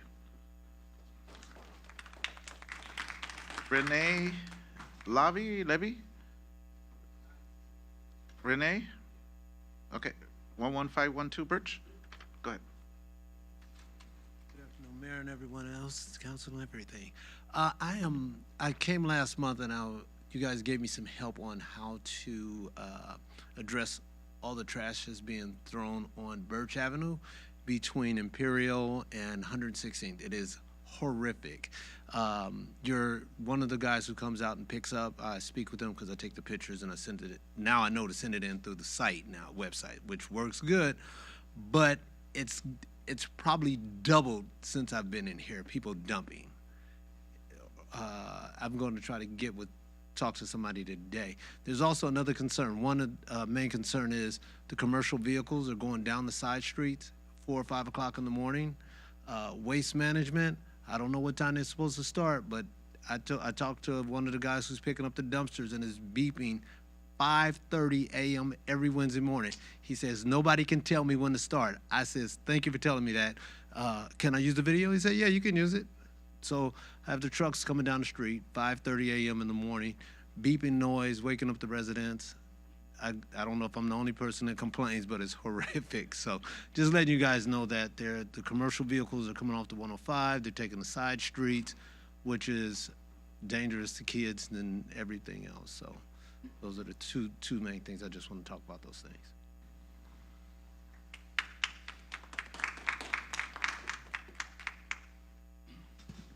Per the address you gave us, it was 11512. That's in Hawthorne? Okay, yeah, we don't have waste management as the service. Okay, see. Thank you. Okay, Majik or Malik Kaba. Yes, good evening, Honorable Mayor and Mayor Pro Tem and City Council members and our wonderful community of Hawthorne. I only have 3 minutes, so I'm going to go as fast as I can, sir. I'm one of the owners of the Schneider Dental Care in City of Hawthorne that we're so proud of. We searched for many months looking for business opportunity, and we found City of Hawthorne, which I'm so proud of. I love it. And I moved from Westlake Village, I'm sure you're familiar with, so we are so grateful. As Ms. Donaldson mentioned, we have one of the best policing in the country, to be honest with you. And we are actually planning on having Appreciation Day for our police officers, for our city council members, for the city workers and fire departments. So we are asking for you to help us. As you mentioned, sir, there is no crying in baseball. As the business owner, you're absolutely right. It's up to me to maintain it. And unfortunately, owning businesses in California is not all that glorious and glamorous anymore. You're dealing with so many attorneys, they try to get you every single day for no reason at all. My biggest concern right now is this parking issue. We appreciate you doing it. It's great. Every city does it. But it's a big burden for me having 150 employees. I can't pick up a tab for $10,000, $12,000 a month to support them. So we're asking if any possibility to help us to maybe minimize that fee so I can support the employees, because they can't afford it, to be honest with you. They cry every day. They think I implemented that. They come to my office and say, how do you expect me to do this? They're looking for other job. They come late looking for parking. So please, if there is a way of helping us, I don't mind picking up the tab, but I can't afford the whole fee of $55, $60 per employee to do that. We appreciate it. We thank you. We are very active in this city. We participate in everything that we can to support the city, to give back, whether it would be the education, career day, any effort that we can put to make the city better for all of us, we're in there for you. And we thank you for your time, and thank you for maintaining the beautiful city for all of us in Hawthorne, California. Thank you. Thank you, sir. Ed Lopez? Was there an Ed Lopez?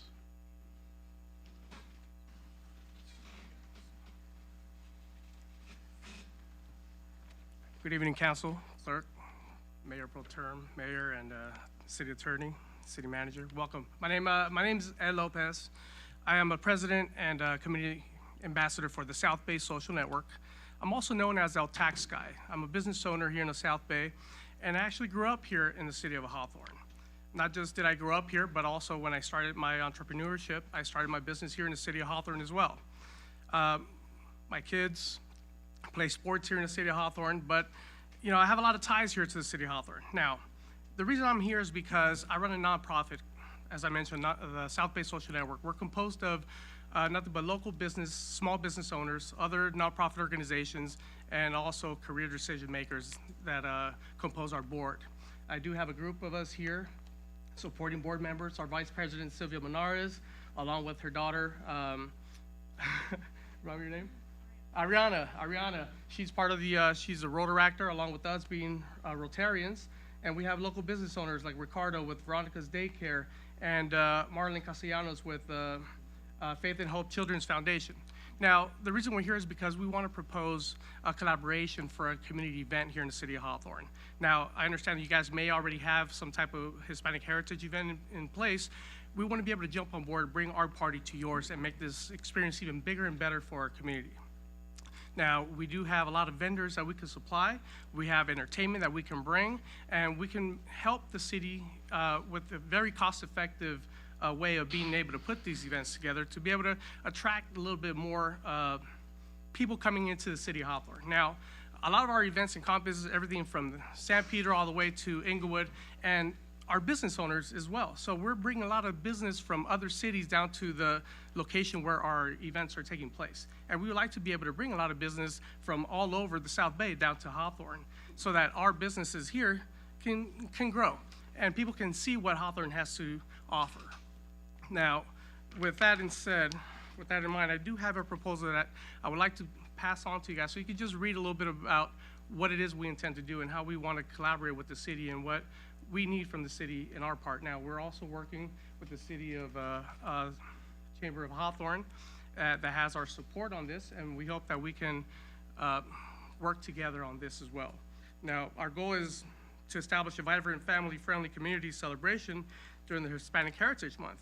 That showcases the rich cultures, traditions, businesses, and community resources that make our city so unique.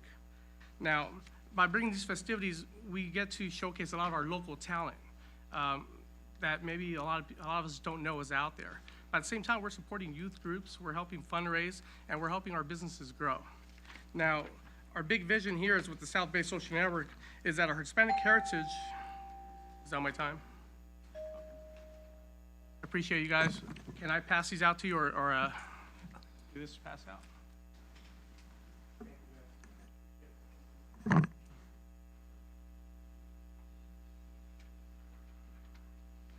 Pat Donaldson, Hawthorne Chamber of Commerce. Good evening, Mayor, Mayor Pro Tem, City Council, and everyone that's here. Patricia Donaldson, President and CEO of the Hawthorne Chamber of Commerce.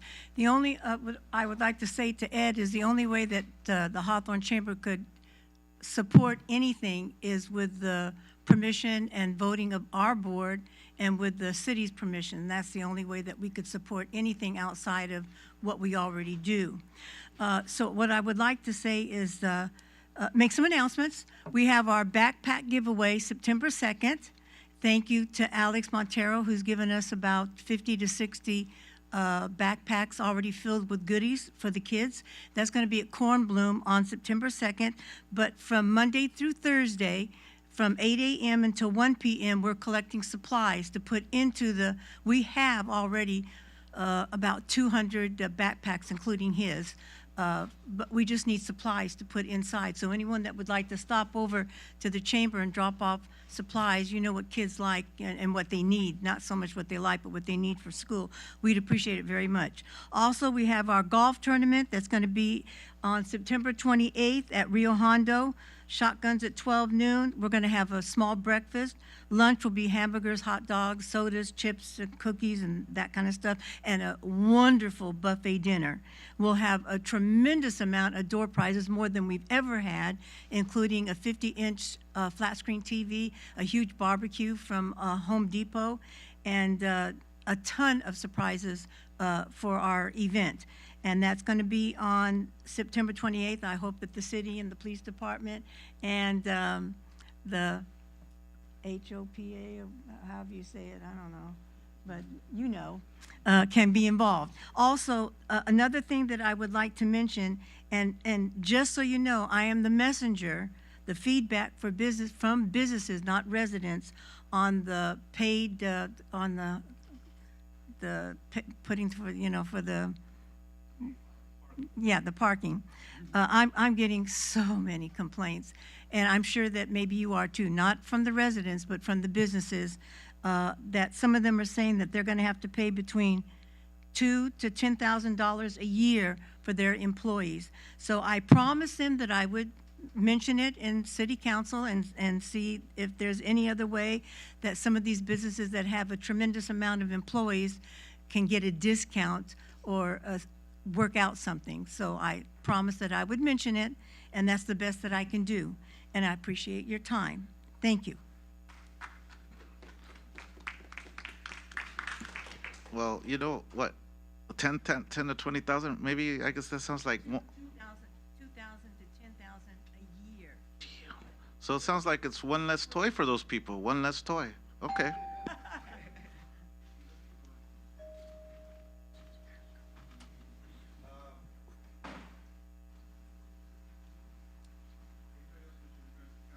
Anybody else wishing to address the council, form a line? Let's get through this.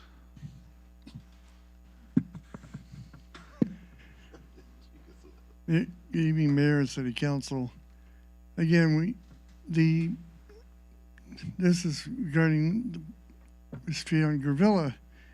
Everybody's, instead of paying for the parking at the hotel, they're parking on Gravilla, taking up all the parking spots. We got people parking in front of my place and camping in their trucks. There's two trucks that's been there. One guy lives like 15 blocks down the street, parks his truck, gets out on his scooter and walks away and leaves his car there for 2 or 3 days. And he moves. All they do is play musical seats. They just move it from one side of the street to the other side. If it's Tuesday's street sweeping, he'll move it on the other side. And the same thing. There's other vehicles.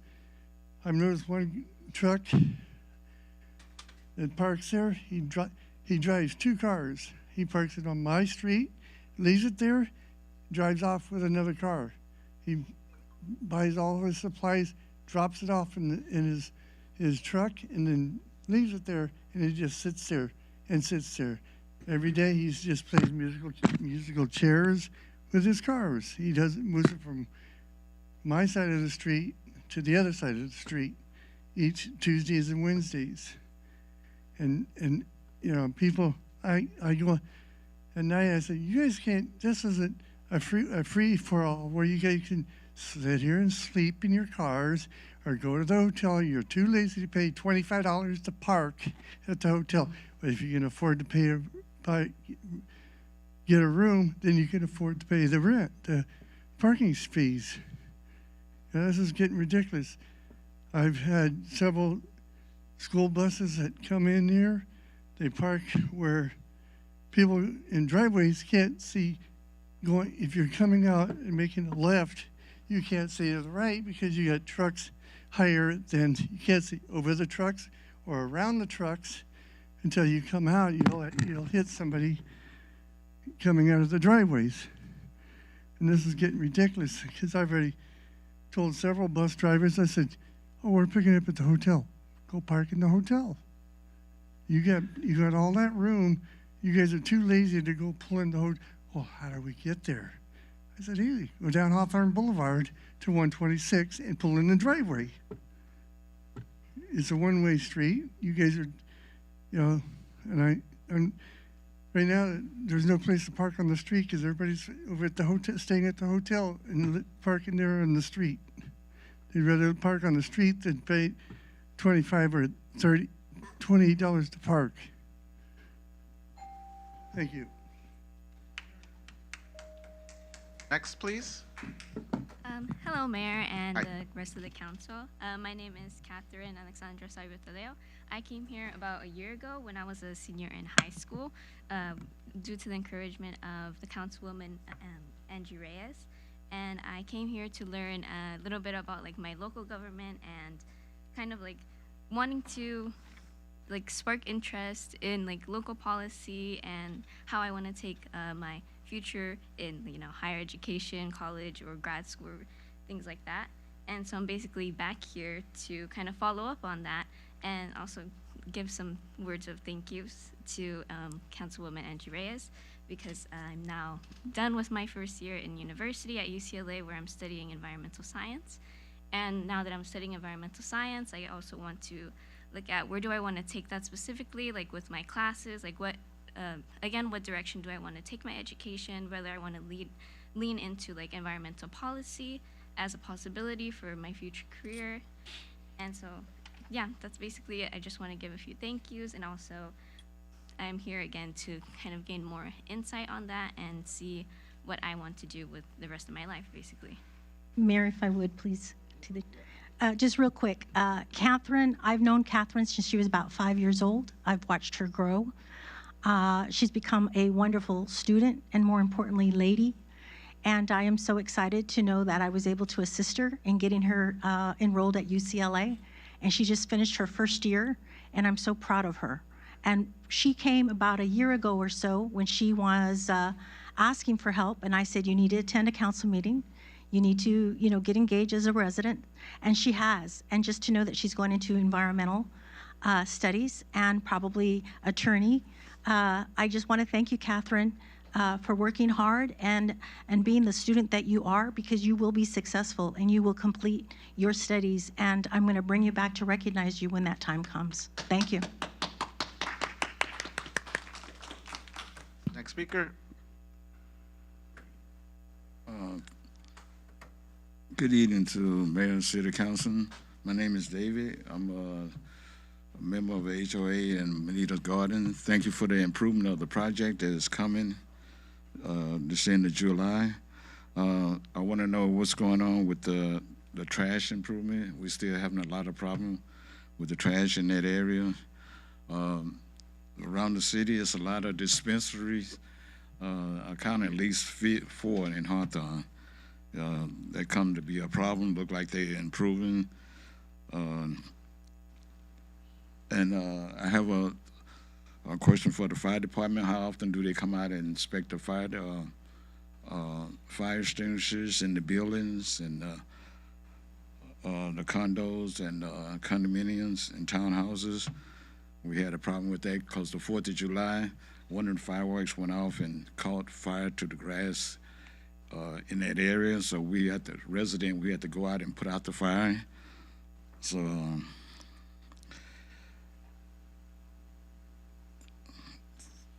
and the parking, we have a lot of problem with the parking in that area. So I know a lot of residents, they put out trash cans to block the parking, keep people from parking. So we want to know what's going on with that, and can we get help on that? Thank you. Thank you, sir. Next person. Mayor, City Council, Mayor Pro Tem, staff. My name is Richard Harrison. Been a while. I've been traveling throughout the South, and I tell you, being through Alabama and Mississippi, you kind of say, Hawthorne's not that bad.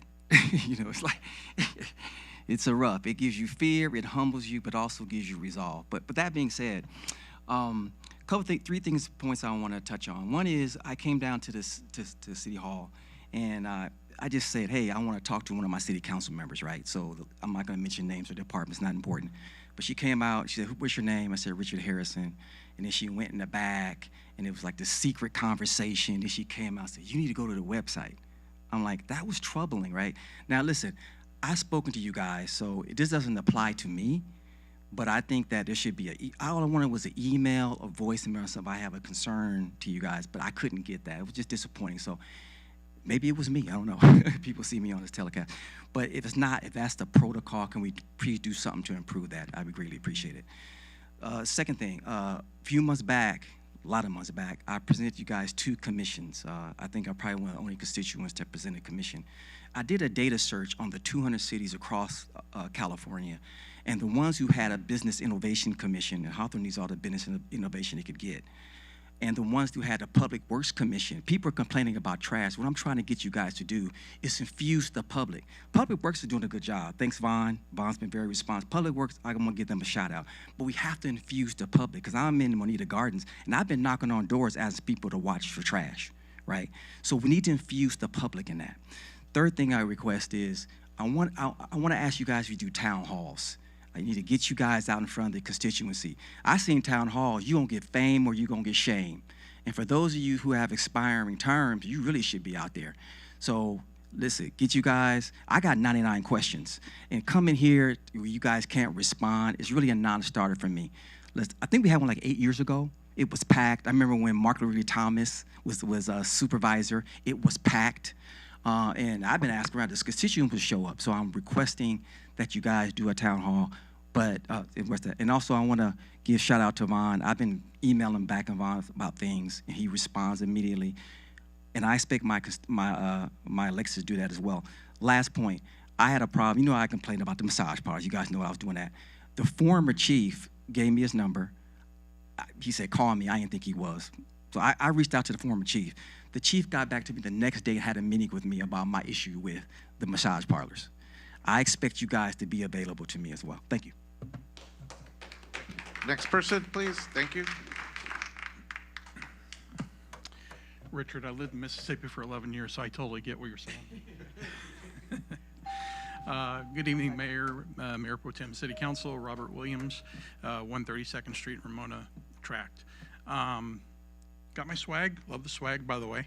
But just want to point out a couple of things. There continues to be an issue on Ramona and 132nd where the vehicles that are going down Ramona southbound are blowing through the stop sign. And it's really a safety issue. I have two teenagers. There's senior citizens that walk pets. So it's kind of a dangerous situation. And like see if they can get maybe an officer out there to kind of maybe throw out some tickets. It's something. It'd be a deterrent, but I've been living there for 4 years and it's only gotten worse. Second, I fully support the e-bike regulations that needs to be done. I've seen e-bikes that I almost hit one because they blew right through a stop sign. And they're supposed to stop like cars. This is in Lawndale, I wasn't here, but I had to ride the brake because he just, not even a helmet, and just rode right on through. So fully support any laws or things like that you can put into effect on that. Thank you. I don't see anybody else. Okay. Go ahead. Please bring the mic down, please. Yes. Hi, good afternoon to everybody. Hi. It's a little bit hard for me to be in front of everybody, but thank you for the opportunity. I'm here just regarding the paid parking. I live here, I work in this city, and I go to church in this city. I've lived here practically all my life. I love the city. But I just see that the paid parking is probably there could be other solutions, like the trucks that are parked overnight. I think the citations will work on that. But I don't see anyone enforcing those. I see that many park for hours in a certain place. There's no more citations. So I think that would help out instead of giving an extra expense to the residents of Hawthorne. I'm pretty sure if we would have gotten the word out, many people would be here. And you know how difficult it is to find good employees and to have them come work in this city and pay for parking. You have no idea how hard it is to keep good employees, good dentists. I work in Schneider Dental Care. I've been there over 30 years. How hard it is. And I'm proud to see the doctors that we've kept, but to have them not only pay the city tax license, as a corporation pays for those taxes. And then as independent contractors, they also pay. So it's like double taxation. And now they have to pay for parking. So just take it under consideration. I love the city. Now I have to pay to live in the city for parking. My daughters work in Hawthorne also. So they have to pay for parking to go to work. So just take it under consideration. Thank you. Next person, please. Hi, good evening. My name is Bridget. I'm here, I guess, to voice my opinion about the parking as well. I think the real issue with the parking, like my mom said, is the lack of enforcement, not the lack of policies or laws that govern the parking issue. And so I just, like I said, wanted to voice that opinion. And I know that one of you guys mentioned that it's, this, I guess, program isn't to make anyone rich, but it's a bit hard to understand that when it feels like you're not really attacking the problem, the core issue with the parking. I live here in Hawthorne too, and I think the biggest issue is the apartments. And so I think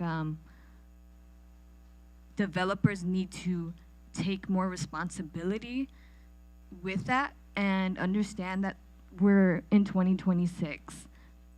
we can't just have, like, transportation is cars now. It's not, we can't have only one parking. That's being realistic. At least two, I would say. I don't live in an apartment, but I understand that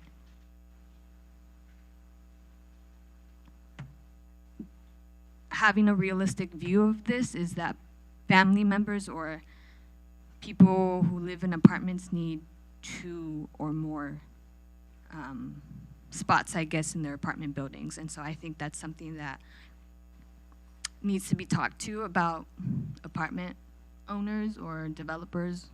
So yeah, that's it.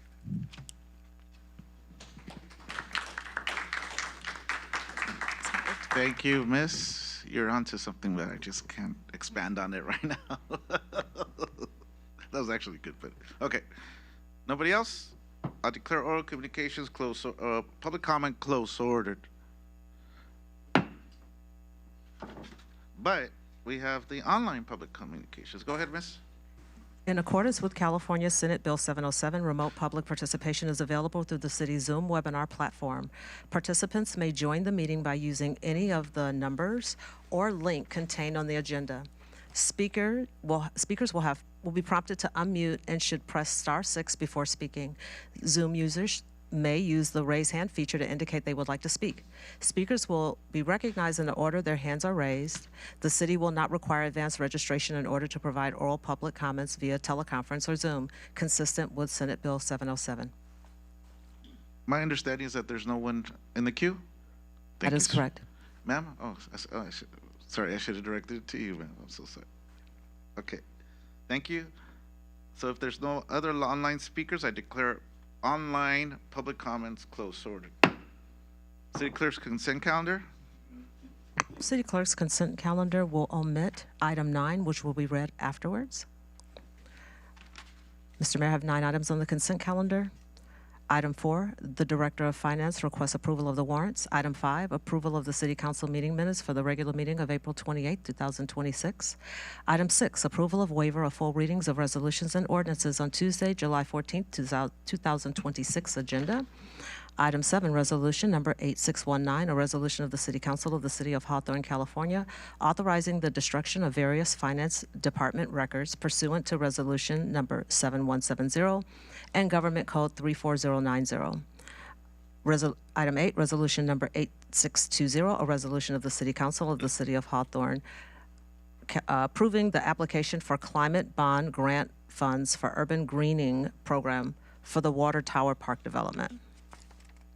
Item 10, resolution number 8622, a resolution of the City Council of the City of Hawthorne, California, in support of the study findings from the study funded by the Regional Early Action Planning, REAP 2.0 grant sponsored by the California Department of Housing and Community Development, HCD, and administered through the Southern California Associates of Governments, and awarded to the South Bay Cities Council of Governments, SPCCOG. Item 11, resolution number 8623, a resolution of the City Council of the City of Hawthorne, California, authorizing, approving, and ratifying the submittal of the fiscal year 2026-2027 Cannabis Tax Fund Grant Program, CTFPG, Law Enforcement Grant Award number 30918. Item 12, resolution 8624, a resolution of the City Council of the City of Hawthorne, California, adopting the side letters of agreement amending Article 4, Section 4.1, classifications of the Memorandum of Understanding between the Hawthorne Executive Group and the City of Hawthorne. Item 13, resolution number 8625, a resolution of the City Council of the City of Hawthorne, California, authorizing the submittal of an application for and acceptance of grant funds under the Community Resilience Center grant and authorizing the execution of all related documents for adoption. I move. Second. Please vote. I'm sorry. I wanted to pull 9. Item 9 was not read into the record. Oh, okay. Thank you. Please vote on all items except 9.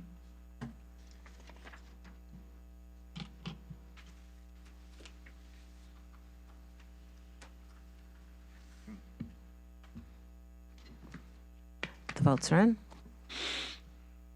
The vote reflects mayor and council voting yes. Oh, Ms. City Clerk, item 9 was staged to be read after 13? After the ordinances, per our city attorney. Okay, so It could be done after we'd like to 15. address that after we do That's 14 and fine. 15. I I'll just still give you the wanted to vote opportunity. separate. Okay. Yeah. Item 14, ordinance.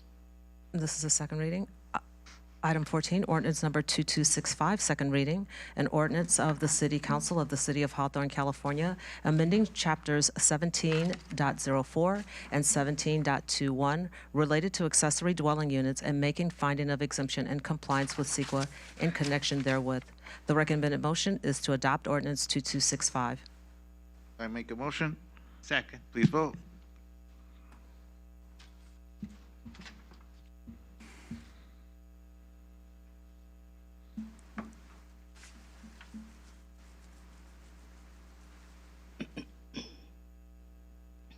The votes are in. The voting reflects the mayor and council voting yes, with Councilmember Katrina Manning abstaining. Okay, 15, please read. Item 15, ma'am. Item please. 15, ordinance number 2266, first reading. An ordinance of the City Council of the City of Hawthorne, California, adding and enacting Chapter 10.78, Electric Bike Regulations to Title 10, Vehicles and Traffic of the Hawthorne Municipal Code, and making a finding of exemption in compliance with CEQA in connection therewith for introduction. I introduce. Item 9. Oh, It was just a motion to introduce, so that was it. yes, okay, sorry. We'll go back to 9. Item 9, please. Item 9 is resolution number 8621, a resolution of the City Council of the City of Hawthorne, California, amending and updating the administrative citation schedule for violations relating to Chapter 10.78, Electric Bike Regulations of the Hawthorne Municipal Code, and making a finding of exemption in compliance with CEQA in connection therewith. So, I know you're going to say something, but. No. No? Okay, so I make a motion on 9. I second. Please vote.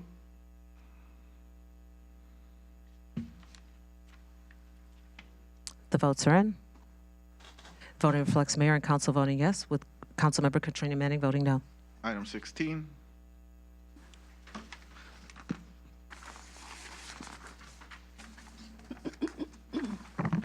Item 16 is ordinance number 2267, a first reading, an ordinance of the City Council of the City of Hawthorne, amending ordinance number 2261 and Chapter 10.36, stopping, standing, and parking of Title 10, Vehicles and Traffic of the Hawthorne Municipal Code to modify designated paid parking zones, establish employee parking permits, authorize special event parking management and procedures, authorize and regulate a residential driveway parking permit program, and authorize the establishment and amendment of parking fees, parking permit fees, special event parking rates, and parking citation penalties by resolution of the City Council for introduction.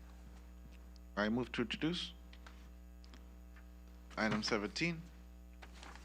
Item 17, ordinance number 2268, a first reading, an ordinance of the City Council of the City of Hawthorne amending the Hawthorne Municipal Code by repealing Chapter 10.38, preferential street parking, and adding 10.39, establishing a residential parking permit program for introduction. I'll introduce. Okay, Thank you. done. Item 18. Item 18, ordinance number 2269, a first reading, an ordinance of the City Council of the City of Hawthorne establishing an employee parking permit program for introduction. I move up to introduce.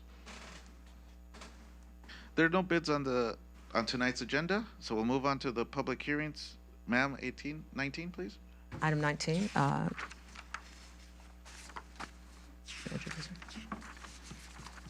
Mr. Mayor, at this time, I'd like to call up our Housing Director, Kimberly Pickens, to discuss item 19 before any direction or votes given. Go ahead. Good evening, Mayor, Mayor Pro Tem, council members. I am Kimberly Pipkins, Director of Housing for the City of Hawthorne. I just wanted to give some clarity on this item. Phase 1 of the city property renovation took place recently, and 3 of the units were very low-income buildings that made them eligible to receive home funding. With home funding, there is a requirement for a 15-year restrictive covenant for those. We currently have a 55-year restrictive covenant on these buildings. So that 15-year restrictive covenant will run concurrently with the current 55-year, meaning there will be no extension of time. So I'm asking that you review the attached regulatory agreement to approve that this evening for that. In addition to that, the public hearing portion of it is that you now have the opportunity to add additional time to the original 55-year covenant by creating a separate one. 55 years would allow you to either keep it the same. We have 17 years under that first 55 years, so 38 more years to go as an affordable housing unit. No action required on your part. You can add the 55 years, have it run concurrently with the current 55 years, meaning you start the 55-year clock over. Or you can add 55 years to the current term, extending the period to 93 years of affordable housing in those 3 buildings. So I do need a decision from the council as to whether or not they would like to leave it the same, let a different council deal with it in 38 years, or add 55 years currently to start immediately, or add 55 years to the end of the current affordability covenant of 38 years, making it 93 years. To the chair. Was that the presentation? Yes. Okay, go ahead. Excuse me, question real quick. What do you recommend? I believe that affordable housing is necessary in a city. It's required by the state. It's to the benefit of the residents. So anytime you're extending that requirement, then you're continuing to assist the residents. Whether or not, we'll see that in 93 years, we will not. But the fact that it'll be there will be very helpful. Even resetting the 55-year clock allows us to continue to assist residents. I say start it over restart the 55-year clock and then let other folks deal with it at a later time so that we can continue to assist our residents. What happens if it expires means it goes to market rate. And again, the city would be looking for new affordable housing units, or of course at that time the city can decide to create a new covenant. But why separate it? Why stop the clock when you have the opportunity to update that regulatory agreement now and have it already in place? I agree. And then more importantly,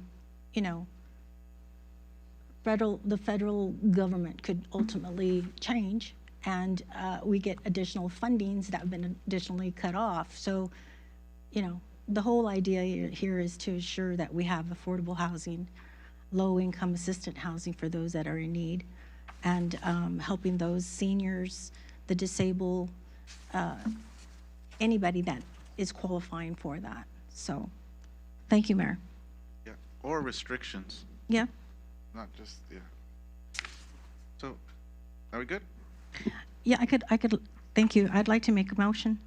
No, we have to have a public hearing comment on this. Oh, okay, Correct, so got it. staff is asking that you close the public hearing, of course, accept any comments, close the public hearing, and vote on the restrictive covenant agreement for the 15-year home that you have in front of you, and then also make a decision and allow the city manager to direct staff to create a separate agreement for the 55-year. And please state whether or not you want it at the end or to run consistently with the current agreement. Correct. Or restart the clock. Restart the clock. Restart. Thank you. Thank you, Kimberly. Thank you. Is there anybody who would like to speak on this topic, public comment on this item? Want me to read it first? Oh, I thought you had, go ahead. If you didn't read it, I'm sorry. Now is the time and place for a public hearing to consider establishment of additional long-term affordable covenants on city-owned rental properties rehabilitated with Home Investment Partnership Program funds. No written communications were received. Okay, any comments for the public? If not, I declare, Oh, I got one. So it's Hawthorne, not Hawthorne, but California, we talk about affordable housing. It's like an oxymoron. Affordable housing, okay, the rent's $5,000, we're gonna cut down to $4,000. So is affordable housing, is it based on your income? Now, I do understand that you can't be on, unemployment and expect that to be, but if you have like an $80,000, $70,000 salary, would it be based on that would be my question, only concern. If it's that, I think it's a great thing. thank you, sir. As this is public comment, you do have staff available after the meeting that you could ask questions for, okay? If not, I'll declare the hearing closed, so ordered. I make a motion. Second. Motion made, seconded, please vote. Well, that's just a vote to close the public To comment. close Now you'll need a motion To close as the public hearing. Okay, well, let's vote on that. Okay. You Do you want me to read the just say recommended- that? you want me to Okay, read the okay, I recommended make a mo- motion on closing the public comment. Thank you, sir. Mm-hmm. Second. Okay, please vote.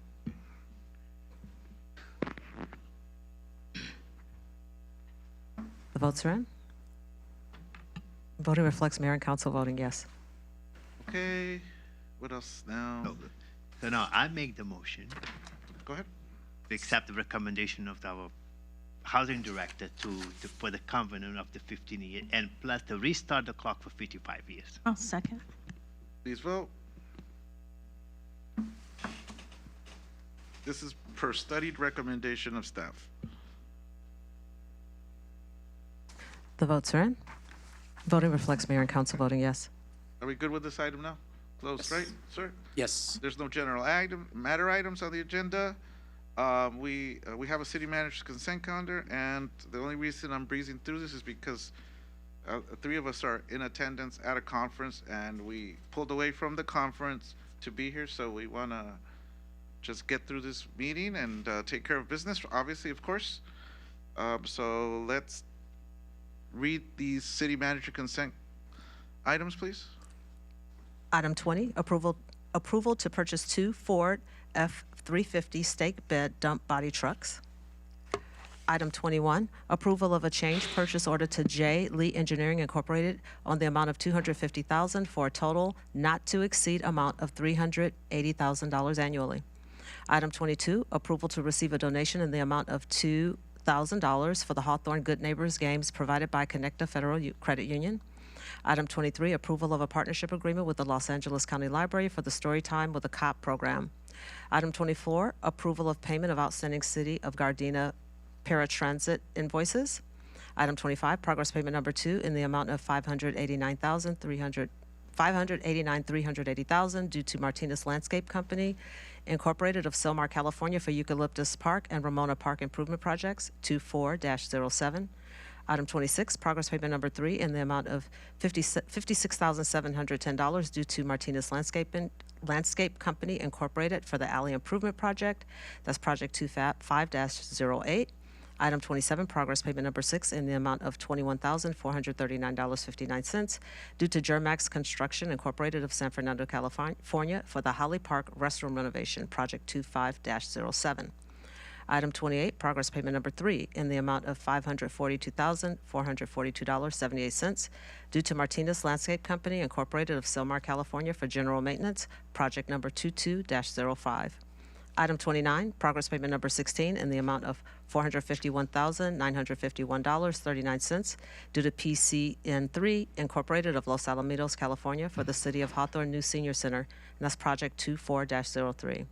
Item 3, approval of APACE equipment payment to International Electronic Enterprises Incorporated, IEEI, for fiscal year 2026 to 27. Mr. Mayor, that concludes the city manager's consent calendar. May I have a motion to approve items 20 through 30? I make a motion on all items. Second. Please vote.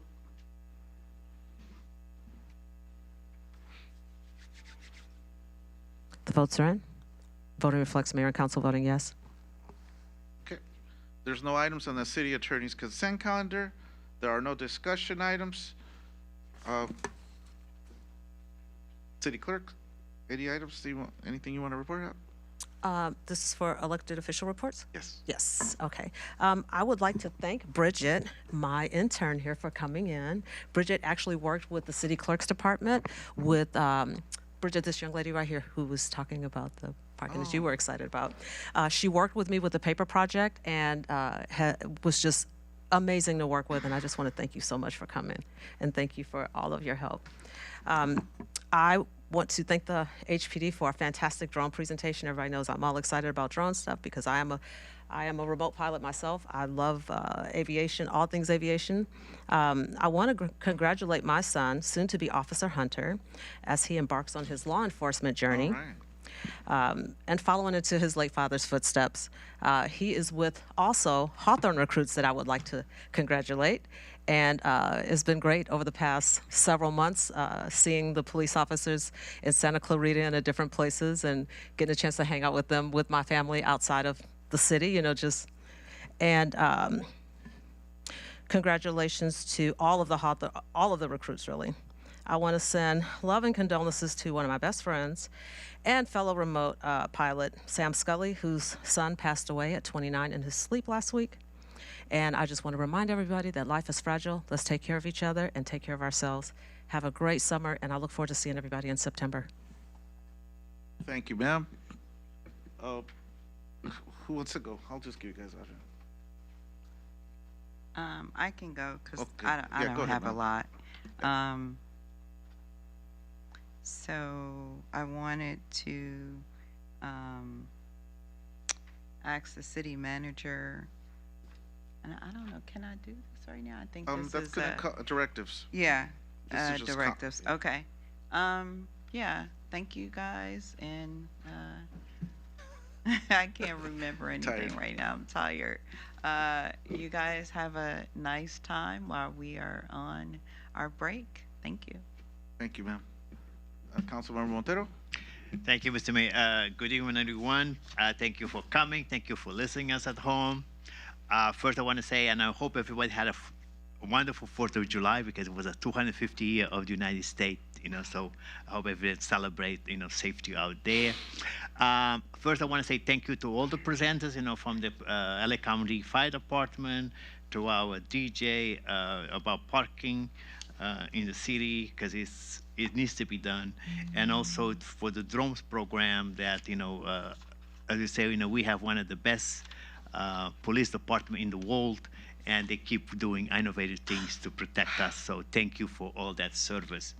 I just wanted to mention to you guys that as of July 1st, I'm the first vice chair of the South Bay COG.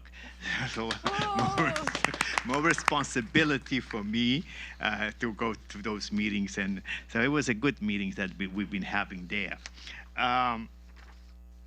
I just want to mention that of course, the farmers market, we got the flyer right over here, so thank you for that. We're going to have the National Night Out on August 4th. Unfortunately, I'm going to be out of town.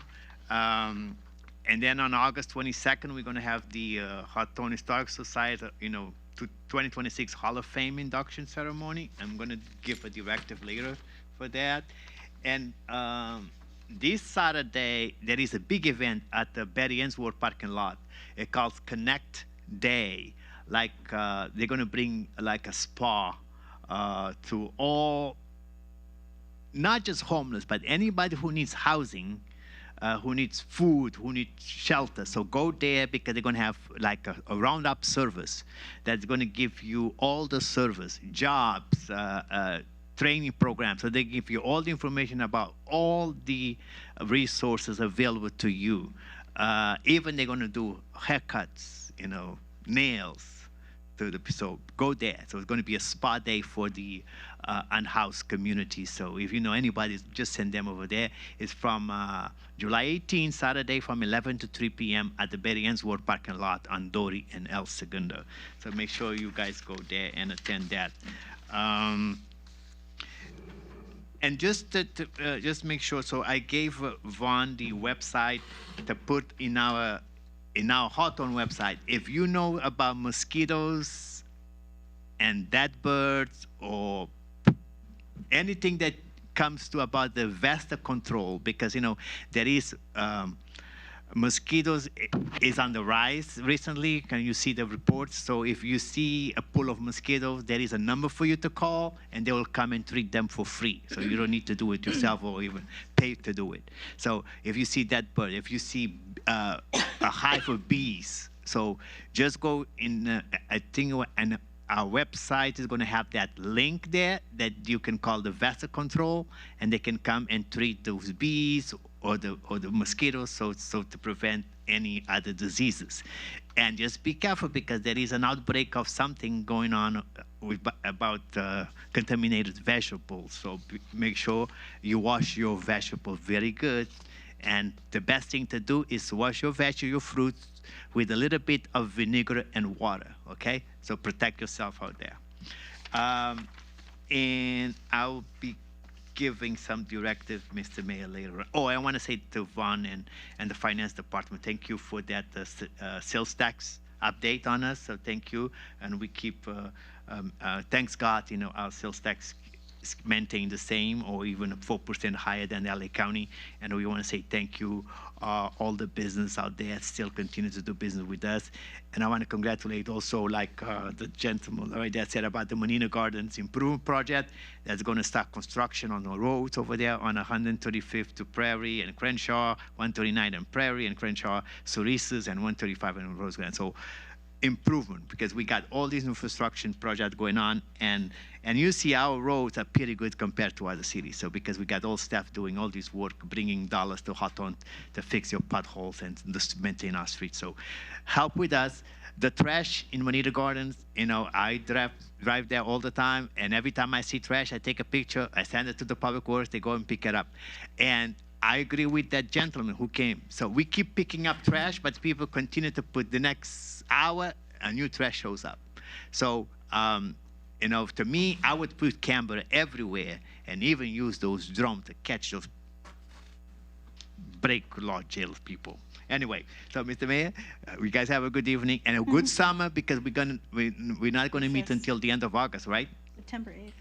Oh, September 8th. So we're going to have a break for August. So make sure be safe, be out there, stay cool because it's hot, right? And just take care of each other. That's what you need to do, okay? Be safe out there. Thank you. Amen. Councilwoman Angie Reyes English, please. Thank you, Mayor. Let me just first of all recognize my daughter and my 2 out of my 8 grandchildren that are in the audience. Daughter, could you please stand with the babies? They traveled from New Orleans. And we're going to be spending some time together while on recess, and I'm so happy that they're here. Let me also just really quickly acknowledge everything that happened today. I think it was a great meeting. I think it was very positive. Appreciate everyone's feedback, appreciate everyone's concerns. At the end of the day, you know, the decisions up here sometimes are not easy. It's my hope that there can be some of those that came and expressed concerns and worries that hopefully not too much worry, though, because sometimes worry is not good for you. But, you know, ultimately that we could take a look at everyone's concerns. Although this is a pilot project, I look forward to just, again, engaging and hearing what we could do. Real quick, expressing my thanks to all of the departments, all of the police department heads, everyone that works every day very hard to bring agendas to us such as these. And we are going on recess, so I'm glad that we got through most, if not all of it. And then again, coming back in September, we have a whole lot more. So just want to express that and thank you to all of those that came and participated in today's council. And to Catherine, again, look forward to helping you along the way. And Vaughn and David, thank you for just all the updates that we get. And I think our Public Works Department is doing great with regards to our bulky item pickup. There's an additional group that was formed just to address the bulky items throughout the city. All you need to do is contact the city. You don't have to throw it out and then wait, and get upset because no one's picked it up. Give us a call or use the app so it could be quickly picked up, and give us the correct address and location so that we could help along. But that's it. I think we're going to have a great summer. I know I don't even know when school starts back for Hawthorne. August 18th. Okay. Well, enjoy your summer. Thank you, ma'am. Yeah. A ver, pues, Mayor Pro Tem. Thank you, Mayor. Just want to say thank you to everyone for coming out, and love the short meetings. It's really great. Thank you to all the presenters and the public comments. I did want to just express or provide some information on one of the comments that was made about apartment complexes and parking and things like that for the apartment complexes. This is where the city's hands are tied. Our state officials, our state government has made it so that under very lenient circumstances, a developer can come in and build corner to corner 300, 400, 500 units with no parking. That's the law. It's who we voted for. We put these people in office, and they turn around and they tie the hands of the city. So for us to try to force developers or landlords to have their tenants have parking inside the compound, the apartment complex, or to force them to use their parking, our hands are tied. And it's because of who we voted for. That's why it's very important that you look at the voting record, especially during this election season. Look at the voting record of the people that are up for re-election. See if that's how you want your city to be managed, because if our hands are tied and we have to do what the state tells us to do, well, then we need to be looking at our state officials and holding them accountable. So that would be my my recommendation there. And as far as city council being available, we try our best to make ourselves available to everyone as much as possible. This is not a full-time job for us. We don't get full-time pay at all. So I think we all have jobs outside of here, and jobs that are very demanding, and some jobs that you work 12, 14-hour days. So, but we are available. We just have to know that you want to speak with us, and we'll arrange a time to speak with you. But we are not in the office 9 to 5 because we all have jobs outside of here. So that's just a little bit of information. If you want us, we're available by email. Our information is on the website. Please reach out to us. We're more than willing to sit down with you, have a cup of coffee. It's just not going to be a situation where you can show up to the city and say, hey, I want to talk to this member of the council, because they're probably not going to be here. So make those arrangements. We'd be more than happy to sit down with you. But have a great summer off. We'll see you guys again in September. Thank you. Yeah. All right. All right. Thank you, guys. So what does it mean to have a break? That we're not going to have 3 meetings, just so you understand? It's, oh, yeah. Well, city councils, the majority have like a break over the summer. So they have like 2 or 3, some of them like 4 meetings in a row. So we're just following that tradition, give us an opportunity to rejuvenate ourselves. And we made sure to take care of the business that we needed to at this meeting. So our city manager and our city attorney were tasked to make sure that we covered everything that would carry us through these next 3 meetings worth, right, sir? And you guys both feel confident that that's the case, okay? So right now, soccer season, the World Cup. You forgot to mention that. And it's exciting, the sports, seeing these teams, but I really I hate, who knows what the heck's going on with FIFA, They're not applying these rules fairly to all teams. One team seems to get all the breaks. They don't, they're not put under the, there's no focus on all the fouls and all the pushing and the red cards that they should be getting. Okay, so Messi might be a hero to some of you, but he could have got a red card in that first game, right? You guys all remember that? Red card in that first game, and they possibly could have risked not making it out of that first round. So, they're getting a lot of help from FIFA, but regardless, I think everybody's being entertained. All the drama that comes along with, including what I just mentioned, right? So it's pretty exciting, etc. So I think it's good. And Cabo Verde, Cape Verde, one of our council members is from there. They almost beat Argentina, but unfortunately, Cabo Verde was playing against Argentina, FIFA, Infantino, and all those other people out there. So enough of that, but let's see what happens tomorrow. Maybe Argentina will get knocked out. England will play so darn good that there's nothing the refs will be able to do to help them, right? So let's hopefully that happens. Right, Mr. City Attorney?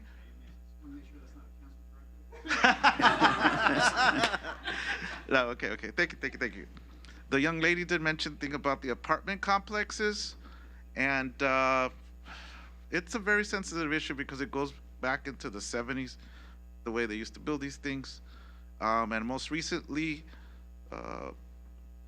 the state allows for these apartment building owners to get concessions that they force. Sometimes they give the option for them to invoke concessions, and the concession that they usually ask for is the parking. Why do they want to reduce the parking?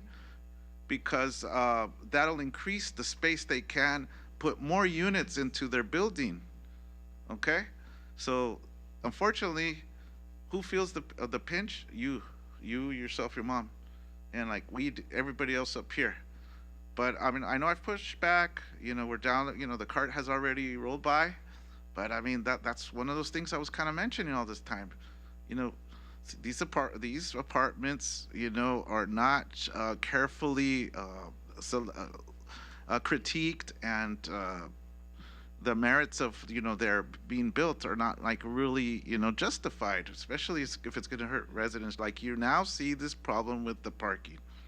And now even worse, now even if we wanted to make a decision about it, say, hey, you know, we're going to ask for 2 or 3 spots like you're asking, now we can't, because some brainiacs up in Sacramento thought it'd be good to reduce the amount of parking. Everything that I don't know how old you are, you know, you're young, even a young lady like yourself can see the need for parking, right? So I'm proud that you said that, but obviously you got some dingbats up there that, you know, lead the show up there, the circus over there. So we're trying our best, and this is the way we're trying to do that. Along those lines, I think your mother, I don't want to just her and other people came up here and say, you know what, please help us. It seems like unfair that the city's doing this, doing that with regards to the parking, right? Oh, 3 and 3, you know. You know, why are you guys doing this? It's going to hurt our business. You know, the employees don't have any space to. You know what that's telling me, actually? You're letting off your bosses, your employer, off the hook. Because it says more about what they think of you, the employees, than what on us. It's not on us.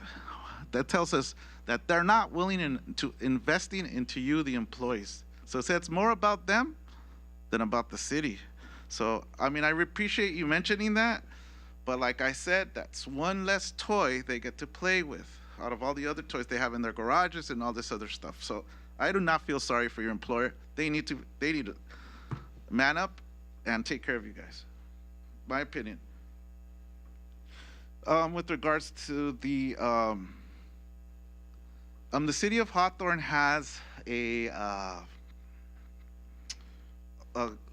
list of events that they have that they're responsible through the Parks and Recreation area, the Recreation Department, a list of events that if the city manager and his staff feels that they're able to have events, right, that they'll go and select the events that they're going to have. Because we went through this whole song and dance up here, and, you know, we were all, you know, so a lot of stress, right, as to we have no control over that anymore. You know, the city manager and his staff gets to choose from the different events that are available. And the Latino Heritage Month event is one of those events. So I know the gentleman came up and gave us something, wants a collaboration, but we already have that in our list of events that our city manager and his team could choose from. So we already have that. And if they so choose to, they will implement that. And my council colleague, Angie Reyes English, experienced 2 of those events, right? So if you choose to have it next year or not, that's really, like we say, this out of our hands. You decide to do it or not. But I appreciate your interest in coming up and asking for a collaboration. But please go ahead, and if you want to go and apply, you know, providing an appropriate event venue, providing an entertainment stage, maintenance, public works, support before, during, and after the event, okay? Assistance with city media and communication outlets to help promote the event. All those things have a cost, but we're willing to accept your application for an event that you fully fund yourself, and you'll get quoted for all that stuff. So if you want to have an independent event from on your own, you could go ahead and apply through the city manager. and because we already have an event, and it would be redundant in our opinion, in my personal opinion, but you still have the opportunity to apply for that, I would say. Okay? So what else? And I also agree that, you know, we had a great meeting. It was pretty efficient. We're all tired, right? We have National Night Out on Tuesday, August 4th from 5 to 7 at City Hall. So National Night Out, Tuesday, August 4th, here at City Hall, 5 to 7.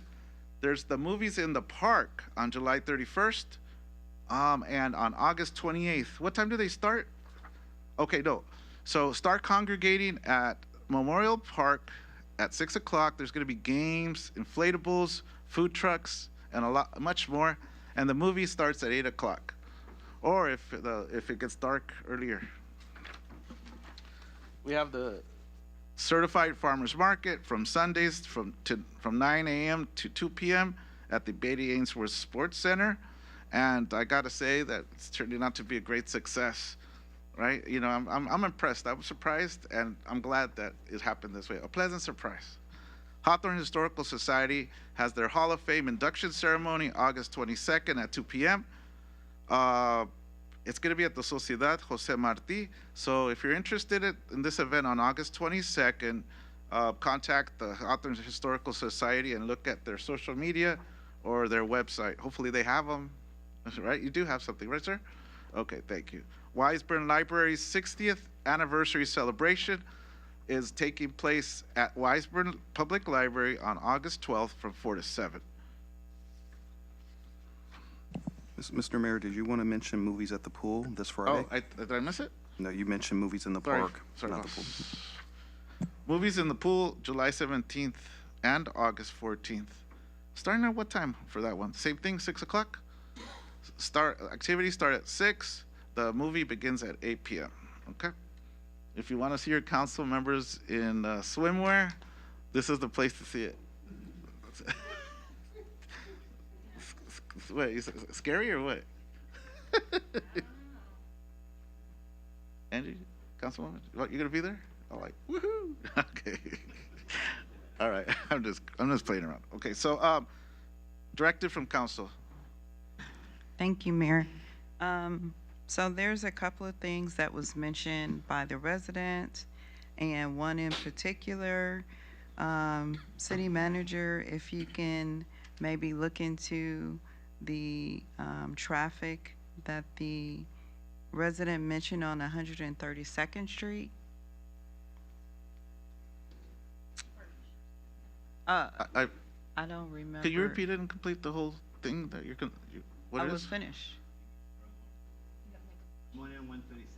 Oh, yeah, that's to investigate it. I make a second for that. Please vote. It's for investigation, right? So, Yeah. Sounds good.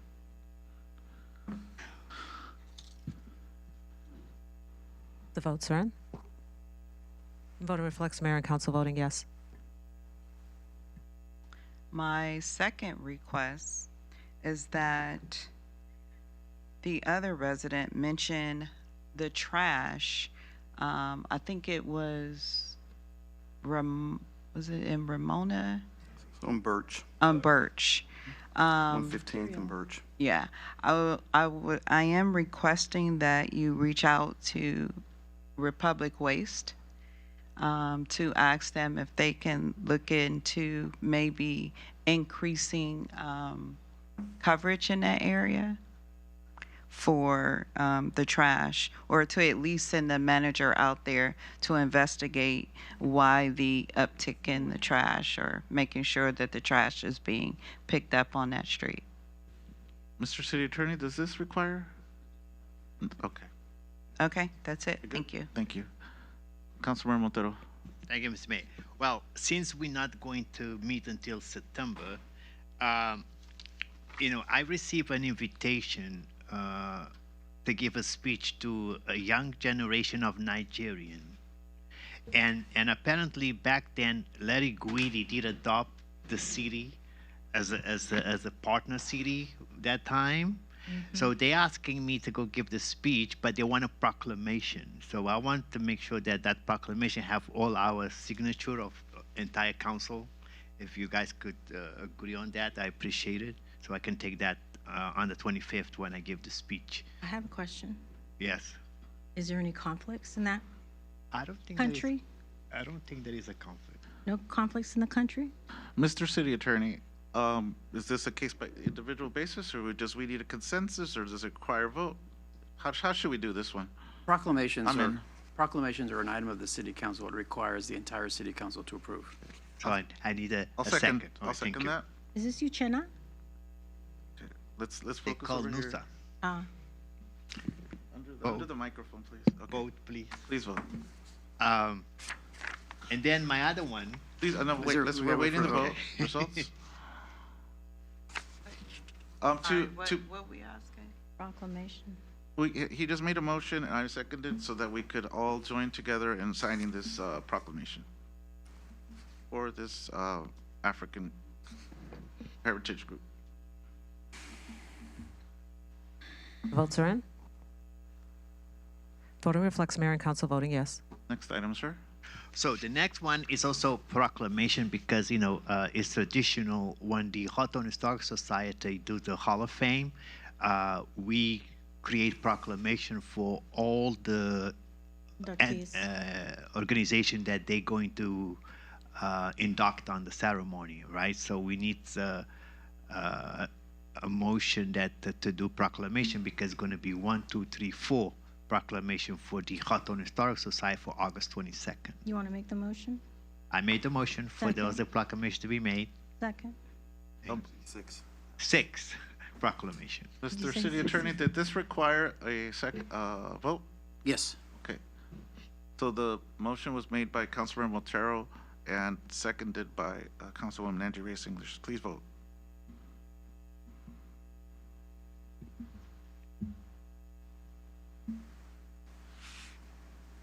Okay. The votes are in. Voting reflects mayor and council voting yes. So, thank you. I have the last one. Mr. City Attorney, You only get 2. have we expired? Are his? There's 2. Okay, so somebody do it because we need to give them a Okay, proclamation. okay. Pass it on to me. To the chair? You didn't state any motion. Okay. Go ahead, ma'am. Now your Oh. turn. Is it okay to go with my directives? It's your turn. I have it, okay. Yeah. I just want to make sure, because, this is very confusing, the way it's been changed up. Okay. So, for my council directive, and I haven't done any, in a long, long time, this 4th of July was ridiculous. It was crazy. It was neither safe nor sane. Fireworks.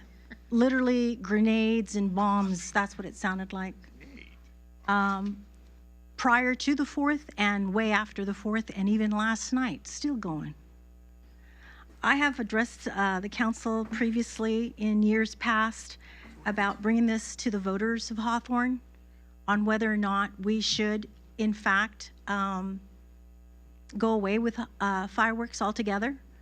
I know cities of Lawndale, city of Carson, and other cities and communities are going in that direction. The first thing you hear every time you wake up the following morning, kids' hands are blowing off, faces are blowing off, ears are blowing off. It's a dangerous situation. I know that there might be some that are hesitant because this is their way of raising money, and I understand that. I'm not against those groups or organizations. What I'm saying is basically that we really need to look at other ways on how to raise money. But the 4th of July fireworks is really, really out of hand. I wanted to see if I could ultimately make a directive to include an item for the upcoming November election. I know we just made a TOT 17% increase. Was it a proposition on the ballot for November? I wanted to see if we could include this just to find and see how the people feel in Hawthorne. If it doesn't pass, great. If it does pass, and then we'll address that. Possibly making the city ultimately the ones that would host a fireworks show, a firework event, a firework carnival, but there would be something that the city would be willing to do to help to celebrate the 4th of July. So if I'm hearing you correctly, you're indicating that you seem to want to have some sort of a ban on safe fireworks? Well, Or altogether. altogether? Okay. Yes. There are time restrictions on being able to put it on the ballot, but I can immediately start to do some, if there's a second and support, I can immediately start doing some research on that and find out what the options are. It could be an ordinance, it could be by ballot measure. I'll have to take a look at it. Yeah, I was thinking ballot measure just so that the people could vote. The people. I'm not trying to take away from the organizations and groups, but this is something that I have brought up in the past, previously, and it's not getting any better. It seems to be getting worse. Well, I'll definitely research it. I know there's, Okay. Through the chair. Point of information. Yeah, we've had ballot statements before, okay, and they didn't pass against it. they didn't go on the ballot. Now, hold on. Oh no, wait. Did they? Got the. I don't want to say anything. Yeah. So let me just finish. I want to see this through. I actually support you on this one. I think some of these groups are becoming too dependent on these. It's meager profits for them, and to go through all that trouble that we go through. I think I agree. I think they should look for other ways of fundraising. But it's just meager. It's like barely. Some groups reported like previous iteration cycles of fireworks sales. It was being too much trouble. So there's groups that don't even do it anymore. Right. That's why we used to have they used to be fighting for these spots, Right. 12. Now it's down to 5 or 6 because they're used to it. It's like something to do. It's like a communal thing going with like put a barbecue out there type of deal. Like spend the night. It's camaraderie. But I don't think it's worth the hassle. I think we need to have something comprehensive so that when our police are going down the street, it doesn't matter if it's legal or illegal, they could take action easier. It's comprehensive. So Let me just add, if I may, I'm sorry to interrupt. I interrupted you. you have a time restriction. I'd be willing to second her motion if you can find what the even if we have to come in for like a special meeting. Yeah, I'm not too sure we can do it by way of special meeting. There is a deadline of August the 14th. Tell us. Yeah, I think there is a deadline of August, because I know because of the TOT measure. Right. I was up on that deadline. So, because we're on summer break, we may not be able to get it on the ballot for November the 3rd. But if there's a second, I'll do what I can. I'll research it right away. I'm not pressed. Like, again, this is just something. Motion second, we could take a vote, and if it goes, it goes. Okay. Okay, I'm not forcing down anyone's throat. Okay, so To I the got chair. somebody over here. I saw him, and then you could go. Yeah, to our serious thought, it has to be a ballot measure because the city of Hawthorne, the people voted to have the Saints and Saint fireworks in the past. So we have discussed this before. It cannot be done by ordinance, or it has to be on the ballot. Okay. Go ahead. To the chair. I agree very much because it's like a war zone, and these are illegal fireworks that are going on. These are not what they're getting from these fireworks stands, because if it is, they'd be more profitable. Because this goes on all night, all day, week before, week after, in the middle of the night. And my yard is trashed when I wake up the next morning. It's really bad for animals. It's really bad for people with PTSD. It's just a really bad 2-3 weeks that people have to go through, and these are not legal. These, they rock your windows. You can feel the vibration through your couch as you're sitting on it when these things go off. So they're not getting them from our fireworks stand. So I agree. Please vote.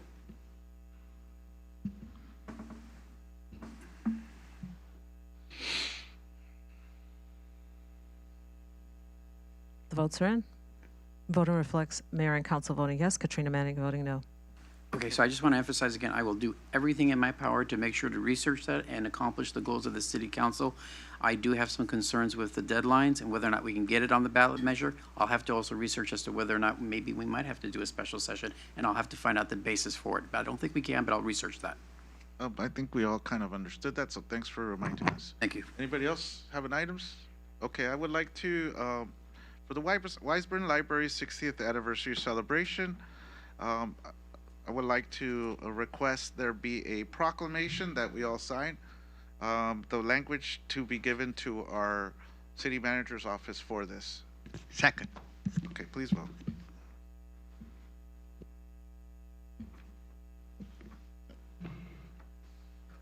The votes are in. Voting reflects mayor and council voting yes. Mayor Protem? To the chair, I do have one question. Vaughn, do you know if we can say anything about the hours that Republic is hitting the streets in the morning? Absolutely, we'll check on that. Okay, thank you. If it's 5:30 in the morning, I don't think our ordinance allows that, so we'll do some follow-up with Republic Because Services. I've noticed the same thing in our neighborhood. Okay, we'll look into it. Loud. Okay, thank you. No problem. If there's nothing further from council members or staff, this meeting is adjourned at 9:14.